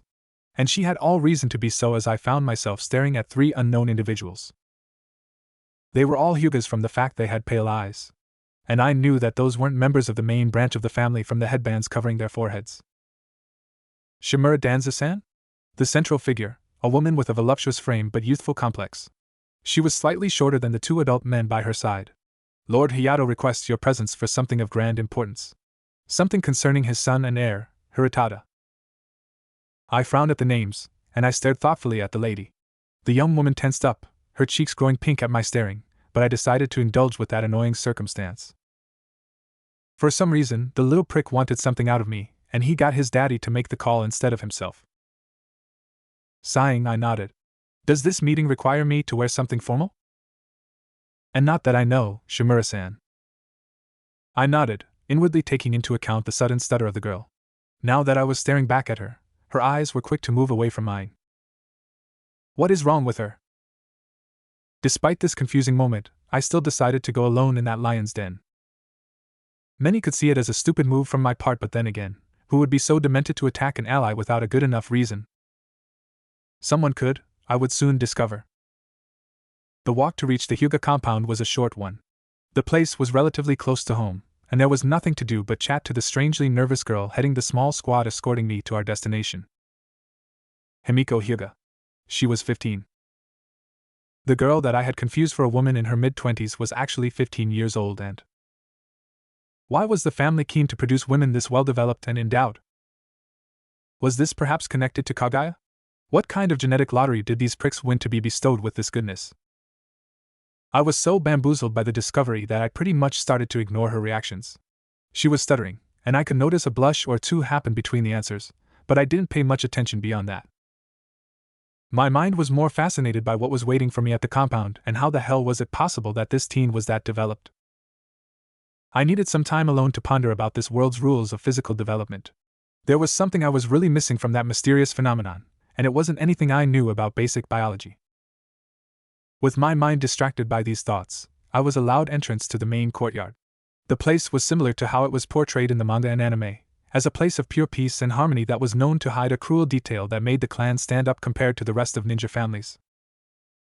The birdcage seal was an antique protection system that was created a little before the Warring State. Since the Byakugan was already praised as precious eyes to steal from the Hyuga clan for the unique power they had, a solution to avoid people ganging on the family came to be in the form of this barbaric seal. The binding effect of the curse would prevent the branded Hyuga from betraying the clan, or even be kidnapped and have their eyes stolen from them. The bird cage would render the Byakugans that were recovered from those unusable the same way the hosts could, while also giving the main branch, the elders in particular, the means to trigger death switches to deal with disloyal members of the clan. And many considered Danzoo a prick for coming up with a bootleg version of it that he would only use with root operatives. My mind cleared the moment I was finally given sight of little Prick and his father. Hayato Hyuga looked fine. Maybe I was being quick to judge, but there was something peaceful in his posture that just left me perplexed at how calm he was about the matter. I knew that this meeting wasn't meant to be a friendly one, especially not when the clan leader's son looked as smug as he could be of having me there for some mysterious reason. Shimura Danzoo, the man addressed with a solemn tone. From what I can tell from your confused look, you're unaware of what reason drove this meeting to be. Am I correct? I nodded. Yes, Hyuga-sama. He looked fascinated, sparing a brief glance to his heir before staring back at me and the person beside me. Himiko. You may take a seat with us. The young woman nodded, and only now I realized that it was just her in the room with me as the two other guards had left for other tasks. Yes, father. Father? She quietly left my side and slowly went to take the other seat beside the clan leader. So she was Hiratada's older sister? It was kind of saddening to realize that she had to have spent the first 10 years of her life in pure happiness, as she was the only child to Hayato, and then she was forced to take the seal when her brother was born. Kind of unfair, just like the others that were stuck in her same predicament. I really should press for those few ninjutsu lessons Mito had mentioned a while ago. Even if it means dealing with Yoshiko for that long. Shimura-san, you've been summoned to be inquired about 2 possible slights you may have dealt to my son, Hiratada. The man spoke again, sounding formal but also slightly annoyed. And it has come to my attention that both were committed willingly to dishonor the Hyuga clan. Slights, Hyuga-sama? My son was targeted by various members of the Uchiha clan, members that he says were ordered by you to have him harmed, he started to explain with a tenser tone. Then you refused to accept his challenge to end the hostilities between you and him. I frowned at the instances, trying to remember what happened mere hours ago. There was no chance that he might have mistaken anything I did as me ordering him bullied. I wasn't that petty, or else I wouldn't have been that good with instructors to begin with, since the teachers were always keeping an eye out for any dumb bully in their classrooms. And I wasn't one of them. Then I tried to think about that following slight, the one of me not accepting a challenge, and I could barely remember anyone saying something about it. But I had been focused on something way too important to ignore. A conversation that I had to pay utmost interest and vehemence to defend my points and value. Hyuga-sama, if I may inquire, what proof does your heir have to confirm these grave accusations? Hayato looked surprised. Truly a well-educated conversationalist, Shimura-san. But the answer is limited to just my son's word. Which was a lot in his opinion, since it was his son's word against mine. By all accounts, the father had all reason to trust Hiratada, and distrust me for being an unknown element. Yet he seemed willing to listen to my side of the story, to try and find the truth instead of tearing me apart with baseless accusations. Could it be that there was a degree of doubt regarding his son's words? Did this happen before and he was now cautious how to handle this? I suppose my word will matter little, which is why I'm glad I can count on Tanaka-sensei's own recounting if there is a need for it. Hiratada looked confused for a moment, failing to remember who was Tanaka and... Are you referring to your sensei that introduced my son to the classroom? I nodded. Yes. You see, Hyuga-sama, the reason why your son was attacked was actually a mistake he had inadvertently committed by introducing himself rather strongly. The man frowned. How so? Citing Hiratada-san, he said, my name is Hyuga Hiratada, heir to the mighty Hyuga clan. Which, while it's a good statement to display the power of the clan, it can also gain the ire of those that believe their clans to be the mightiest. The Uchiha clan, Hayato guessed correctly. I can see that being taken unwell by the children of that clan. And yet I find myself asking about your private talk with one of the ringleaders. Once again, I found myself frowning. Ringleader?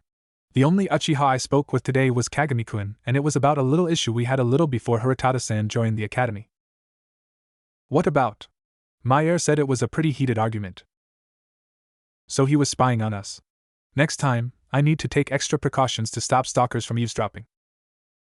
Well, I might have asked Kagami-kun to be my target practice for a jutsu he found rather unpleasant, I replied with a slightly annoyed voice. It was the hiding like a mole technique, and he was rather cross that I wanted to have him as a target more than 10 times. I've heard that the technique claimed many strong men's lives, the clan leader pointed out. Mostly those that tried to use the ability to bring allies out of a dangerous situation only to end up killing their teammates. I held a flinch back since I did hear of those dreadful rumors. But they were rumors, so there was no reason to worry and nag like Kagami was. This spat was just senseless, and I knew that it would take him a day or two to finally let this go and be my target practice again. There was no way in hell I was going to let go of that demand. Not even if he somehow managed to learn how to make blood clones. I'm rather experienced with it, and I know his height properly to not go overboard with the jutsu, Hiruzen, I replied curtly, unwilling to spare more on the topic. It was a private affair about trust, friendship, and target practice's privileges. I will just assume that you will handle this situation without going too far. Still, while this explanation does conform to what I've heard myself from Tanaka-sensei. The response made his son tense up in shock, just now realizing that Hayato did check with the teacher before calling up this meeting. I believe you've yet to express your defense over the second offense. My stare turned down to the ground. The only thing I recall coming close to this was while I was busy in a heated conversation with Hiruzen-kun and Yoshiko-chan, I remarked politely. We were embroiled in a silly conflict of which natural affinity was better. And what is your opinion on that? Wind can make so many amazing things. Indeed, I mean, natural affinity isn't something the clan cares much about, the clan leader quickly corrected, looking awkward just for a brief moment as his son looked at him in temporary shock at that unneeded tangent. Still, I suppose that you didn't ignore Hiratada on purpose. Rather, you were requested such an important question in a moment where you were distracted. I nodded. That would be the case. Then I don't see any ground to challenge you for any of the accusations my son has reported, the man ultimately announced, ignoring the younger Hyuga's shocked and humiliated expression. And I think I've taken a lot of your precious time by having this farce go on for so long. Hayato turned to his daughter. Himiko, please escort Shimura-san back home. I wouldn't want him to skip his homework. The young woman nodded, tensing up as my attention was once more to her as she stood up and started to make my way towards me. Her face grew pinker once more, but instead of managing through what was causing her this much embarrassment, something unique and mostly dreadful happened before my eyes. If not for this very scene, I would have left Himiko as the shy girl with no general problems I should have worried about except the voluptuous frame she got despite her young age. But then, as she was mere meters away from me, she had to trip. She leaned and fell forward. Her quickened pace made the soft tackle reach for me as I found myself pushed on the ground without notice and my face pressed down by something soft. Pillow, my naive mind initially thought as I was really craving for a nap once I was done with my homework.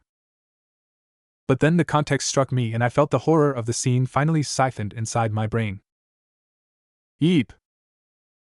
Himiko, she became the harbinger of what some animes just couldn't exist without. Especially if said anime was Naruto, and I was a young boy. And while that sudden tackle was ruled out as an accident by the clan leader, I knew better than leaving it as just that. And with good reasons. I knew that this was a sign. The beginning of something that I needed to be afraid of as soon as the illusion of innocence from my young age would eventually fade away the moment I would grow up. For maturity was going to give a reason for this new issue to react violently the moment this antic is left untouched or unchanged. Why is that Hyuga that mad at you? While Sarutobi was a little more cautious with his confusion regarding the newfound issue I was going to handle for years to come, Kagami had decided to already flaunt his friendship by outright asking about this situation. And the boy didn't seem to mind that the lazy tone he used to address the matter only fueled Hiratada's glare aimed at me. Truly impressive how it was so easy for my newfound training dummy had decided to extend his privileges around me. People lesser than me would have found this attitude worthy of scorn and annoyance, but I was more than fine to concede him this much. After all, I wasn't in the mood to have a redo of what had happened in the last few weeks. I really didn't want to sign another friendship peace treaty with Kagami that would see me offer the boy a weekly allowance in the form of 2 licorices. I scratched my chin, missing my short beard since it would give me extra satisfaction to the scratching. I believe he might hate me, I flatly confessed, keeping my attention aimed at the teacher as both the Uchiha and I were still giving a higher priority to today's lesson.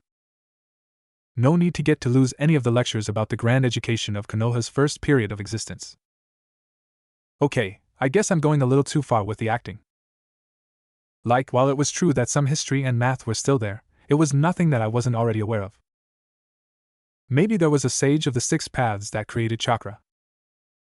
Maybe there was a pantheon of gods that were mostly formed by Japanese deities. Maybe if Tom had 7 antiques and Harry destroyed 3 of those in a fit of righteous justice, then there would be 4 troublesome soul anchors to deal with.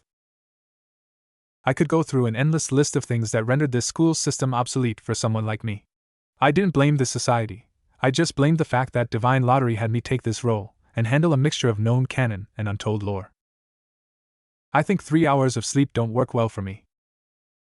Danzoo-kun, what is the result of this one? Yoshiko asked, sitting on the chair beside mine, right on the side that wasn't occupied by the Uchiha. The redhead proved to be quick with ninja-related stuff, but she found a worthy opponent in the form of math. Despite her noble upbringing, there wasn't a real reason for her to be bothered by this subject just yet. And that was until she joined the academy, right in the place where her father's clout couldn't protect her from the heinous monstrosities that were symbols and numbers. Sparing a quick glance on her paper, I merely hummed at first. Then I spoke with the calmest of voice. How did 4 become 9 in the third line? The comment drew a frown from the girl, with the young Uzumaki looking back on her paper and tensing up. Oh. Oh, indeed. I really forgot how troublesome it was being the smartest kid and being glorified by many while also hated by a good vocal group. Bullies weren't much of a thing at this stage of the academy, but I knew well enough that children needed just a little to snap into the most horrible beings possible. I was sure I was safe for now, but considering I had already someone with a hate boner fixed on me, I knew that the process was just going to get quickened by this variable. Much to my relief, the lecture ended and so the school day too was concluded. Spearheading a quick retreat from the classroom and out of the building to avoid giving reason to the Hyuga air of my maliciousness, I ended up sharing a curious conversation with Hiruzen while Yoshiko and Kagami trailed closely behind. Did your sensei tell you about what is going to happen for next week? The brunette inquired, looking interested by the fact I was blissfully unaware of what was going to happen rather soon. Something big, no huge. It was so massive that I almost broke in a brief tense pose as I realized how fate was already kicking my shin with her iron-tipped boot. More training? I asked unconsciously, knowing nothing of what the fellow boy was speaking of, and Hiruzen sighed, looking rather serious. The Hokage will be leaving for the land of the fields. He mentioned a summit, but he didn't say who was invited to it. God damn it myself. Of course, my decision to bring Kurama as an ally of the Leaf would have made diplomacy a complicated mess. It was my fault that people were getting upset over the fact one of the players got a scary-looking kitsune that could rip apart an entire country with a single slam from one of his tails, and now something will have to be decided about the matter. Something that not necessarily will be any of the scenarios I favored for such a diplomatic endeavor. The first Kage summit. I was the main cause that led to its early convocation. It has to be about strong people. Isn't the land of the fields a crossroad between the 4 major lands? It could be a major border redistribution, Yoshiko quipped quietly. I think Dad once mentioned something like this. Not to this extent, I shot down her suggestion with a distracted tone, my mind having yet to grasp at the magnitude of this issue. It will be bigger. Probably bigger than any events that have unfolded before the villages were formed. The trio of children regarded me with a confused look, and they slowly grew nervous at my unhappy mood about it. It couldn't be that bad, right? Kagami asked. Surely both the Hokage and Madara-sama will make people see that we don't mean any harm. Hashirama? Yes. I will never believe otherwise. Madara? Asking for peace through diplomatic means? Maybe I should start being less brutal with the use of some vicious technique I would bestow to the poor boy. His head was losing some gears already. We shall see as soon as more news are given about it, and then. Danzoo-san. I tensed up again, this time my worry being directed away from the trouble brewing away from the village to the one that was currently boiling within Konoha. Left hand raised up and waving, Himiko Hyuga looked ready to die by embarrassment for breaking off from her usual shy shell. The young teen stood out to the few adults that were waiting outside to pick their kids because of her height, but my attention was soon taken by the familiar rectangular box that the girl was grasping with her right hand. Yoshiko groaned and almost wanted to scowl at her acquaintance, while the 2 boys in my group were more than sympathetic over the horrible situation I had been pitted against. While at first I was legitimately worried about the older girl becoming a permanent issue for me to have to deal with, I was caught by surprise, at least partially, when the red-haired Uzumaki took the new addition to my daily life with a forced smile and the promise of murder. I wasn't sure if I was expected to dread the day the true conflict would happen, or feel morbidly proud of the fact I was the one that got Yoshiko to develop her murderous instincts so precociously. I wasn't even joking at this point. The redhead had a moment, while we were sitting at lunch back at home where Mom would bring Himiko up in the conversation. I never saw such a young child stab so furiously at her food that wasn't Brussels sprouts or other kind of veggies. But even though one side of the brewing war had already made a display of intentions, the other faction was seemingly unaware that there was trouble in paradise. Hiritada's sister didn't seem interested in pursuing any serious analysis of the situation, keeping her mind focused on issues her clumsiness might have been responsible about in recent times. The chart of her clumsiness took a sharp turn upward ever since I became a factor in her life. While she was usually an innocent troublemaker, the moment I found myself tied to her was the moment the world casted a curse on myself. The young woman wasn't at fault most of the time, with some awkward tripping ending up with me being smothered for no apparent reason.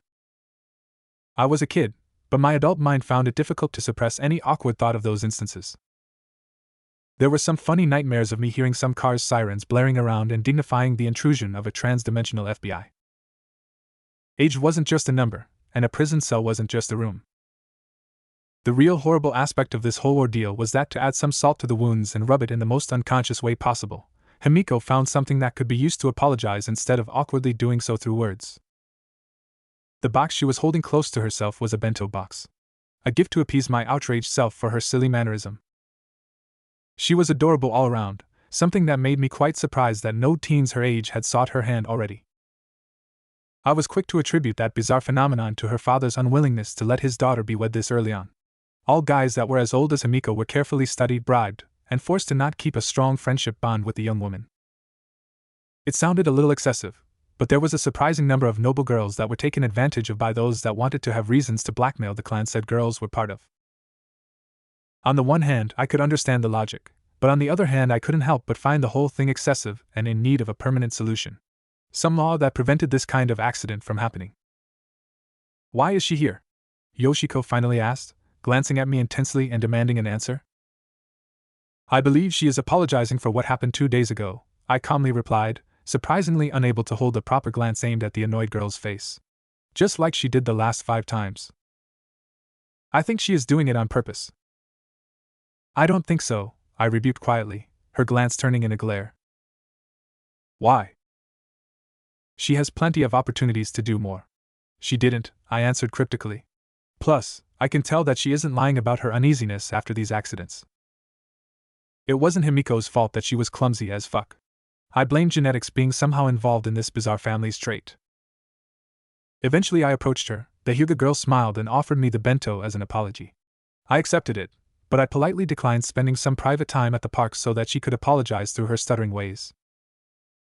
While I would have normally accepted it, the truth was that I now had another reason to be at home for today. At first I was only concerned by the fact that Madara had decided to spend lunch at my house, but now I wanted to know some more about the Kage Summit. There was no way in hell that I was going to allow this matter to remain untouched. And there was no way about everything that I was going to leave my sensei to clumsily romance my poor dense mother. No chance at all. When I was served the usual bowl filled with carrot soup and ramen, I found my mind quickly turning at the chances of unconsciously discovering how to make pasta. It would be difficult to explain why the dish would be more acceptable considering the surprisingly strong hold ramen had through the entire elemental nations, but I knew that some classic pasta al pomodoro was going to be enough to warm people's mind and hearts to accept the pasta god in their heart. I really miss home. And I really miss pizza. Ignoring the pangs given by the sudden nostalgia attack, I proceeded to keep my focus on the real problem within the small scene I was part of. My mother was happily enjoying her share of the meal, while Madara was stealing some not-so-subtle glances at the distracted woman. For once I was glad that someone of my family was so clueless about this kind of stuff, and also confused as to how she got to see romantic feelings from girls aimed at me when she wasn't able to do the same for herself. I guess being a widow turned her more reluctant to believe in a second chance. A pity, but not one big enough that would have gotten me to bless any attempt from my sensei. The situation was quiet. It was far from becoming worthy of any intervention from my part since Madara had yet to leave the early stage of studying or admiring his prey. Like a hunter preparing a plan to hunt down a delicate dove, the man was taking notes of what he could use to win that challenge only for his inexperience about romance to rule out any impressive topics he could bring to score some successful victory out of it. Instead of allowing this to happen, I decided to directly disrupt his preparatory phase with a calm question. So, land of the fields. Dark eyes shifted away from my mother's frame and right to my face. HM? The woman asked as she too took notice of my words. Did you say something, dear? I blinked. Just thinking about what I've heard just recently. Madara-sensei will leave for the land of the fields with Hokage-sama. The widow looked surprised, turning to stare at our guest. Is that so, Madara-san? Just a flinch. That was how complicated for the Uchiha clan leader was to keep this secret without compromising his chances with a good candidate for Mrs. Uchiha. I continued to keep my poker face as I enjoyed my ramen, knowing that any attempt to show smugness was going to disrupt my chances of getting some straight answers out of it. Indeed, the man blankly muttered. It's some serious business that shouldn't concern people within the village, especially young students. Ah, that's funny. Like I'm dying by the fat laughs that are forcibly leaving my throat. I suppose nobody should care if 5 ninjas play a game of chess once in a while, I calmly rebuffed, getting Madara to narrow his eyes at me for being a cheeky brat with that remark. But then again, you're not a chess player yourself. You are more the person that likes punch problems, sensei. If something works, there is no reason to go for another approach, the powerful shinobi quietly shot back. And I recall you having your own secrets, Danzoo-kun. What? Danzoo-kun, what is your sensei talking about? I don't know, mother. It's not like I too was surprised by that strange comeback. It's nothing to worry about. Rather, it's an interesting detail that I don't understand why you would keep it away from the public eye. Madara's words seemed to ease Mom's worries a little bit. The woman was still concerned, but looking quite unwilling to press too much on the matter. How about we make a trade of sorts? The Uchiha clan leader proposed. You show me the result of your little endeavor with Sarutobi, and I will offer some insight on the event. In a normal circumstance, I would have been annoyed by such a demand. I knew that many would have outright refused this attempt of stealing a unique technique, but I wasn't worried about his pretty eyes being able to understand my jutsu. In fact, I had 2 strong reasons to doubt he would be able to accomplish it. First, the technique itself was far from being completed. Without the proper size of chakra reserves to help me with the taxing upkeep, I couldn't even keep its early form for long. But the more important bit was that this jutsu didn't have a hand sign. I shrugged, standing up from my seat and looking at him with a serious look. Mother looked confused, then worried that whatever I was planning to do would cause problems within the room. She seemed to stop in her effort to protest my demonstration when I held both of my hands in front of me, arching both palms as if I was grasping at a silent orb. At first nothing happened. Then a small blue light could be seen growing from the middle of that nothingness. A vortex that grew a little more until stopping to a disappointing size. Heck, it was even worse than what Boruto could accomplish with that jutsu, but it was there. It existed, and it was a step in the funny direction. Madara's Sharingan was now frowning over the mesmerizing sight, a mixed reaction made by disappointment of discovering that he couldn't copy it since it didn't require any hand sign and surprise that I could accomplish this. In part, I was feeling rather smug that I was having a reincarnation of Indra to almost salivate over the basis of Ashura's main Nishu. The Rasengan looked pretty, but right now it was more harmless than a modest powered slap in the face. It didn't even last that long as I was forced to drop it, drops of sweat forming all over my body as I found myself straining over such a complicated technique. One could easily frown over the simple theory behind such a powerful jutsu, but I was given confirmation that such claim was absolutely bullshit. When I first tried it, I almost butchered my palm because of my stupidity having me lower the tiny semi-harmless sphere of pure chakra onto my skin. The result was a frightened jump and a small cut in the middle of my hand. Hiruzen was interested too, but he quickly noticed why I was cautious about practicing with him alone and away from others. The Rasengan was as deadly useful in good hands, as it was horribly self-destructive if left in the hold of a moron like me. 3 weeks of bashing my head against the wall of logic yielded this much. It was too little? I was 5, I didn't have access to any of the balloons Naruto used to learn it, and I had little time to practice about it since it was my first secret project. Not much of a secret now that Madara had to blurt it out to someone else. I sat down back on my seat, trying to ignore my mother's odd look at such a pretty thing while also covering for the signs of the strain I was fighting against. It was a taxing process. While I couldn't get a full glimpse of it, I could see the chakra flowing as you molded that sphere, the Uchiha commented blankly, settling for a fascinated look as he regarded this. From what I understand, you're not using it too frequently. I need to build up more chakra, I tried to explain, only for the man to sigh. Your body can't process that much chakra just yet. Don't overexert yourself because you want to rush to that kind of power. Says the one that literally rushed for the cheatsy Rinnegan strat. And I guess I should go through my promise, Madara continued with a solemn tone. You may ask me 3 questions.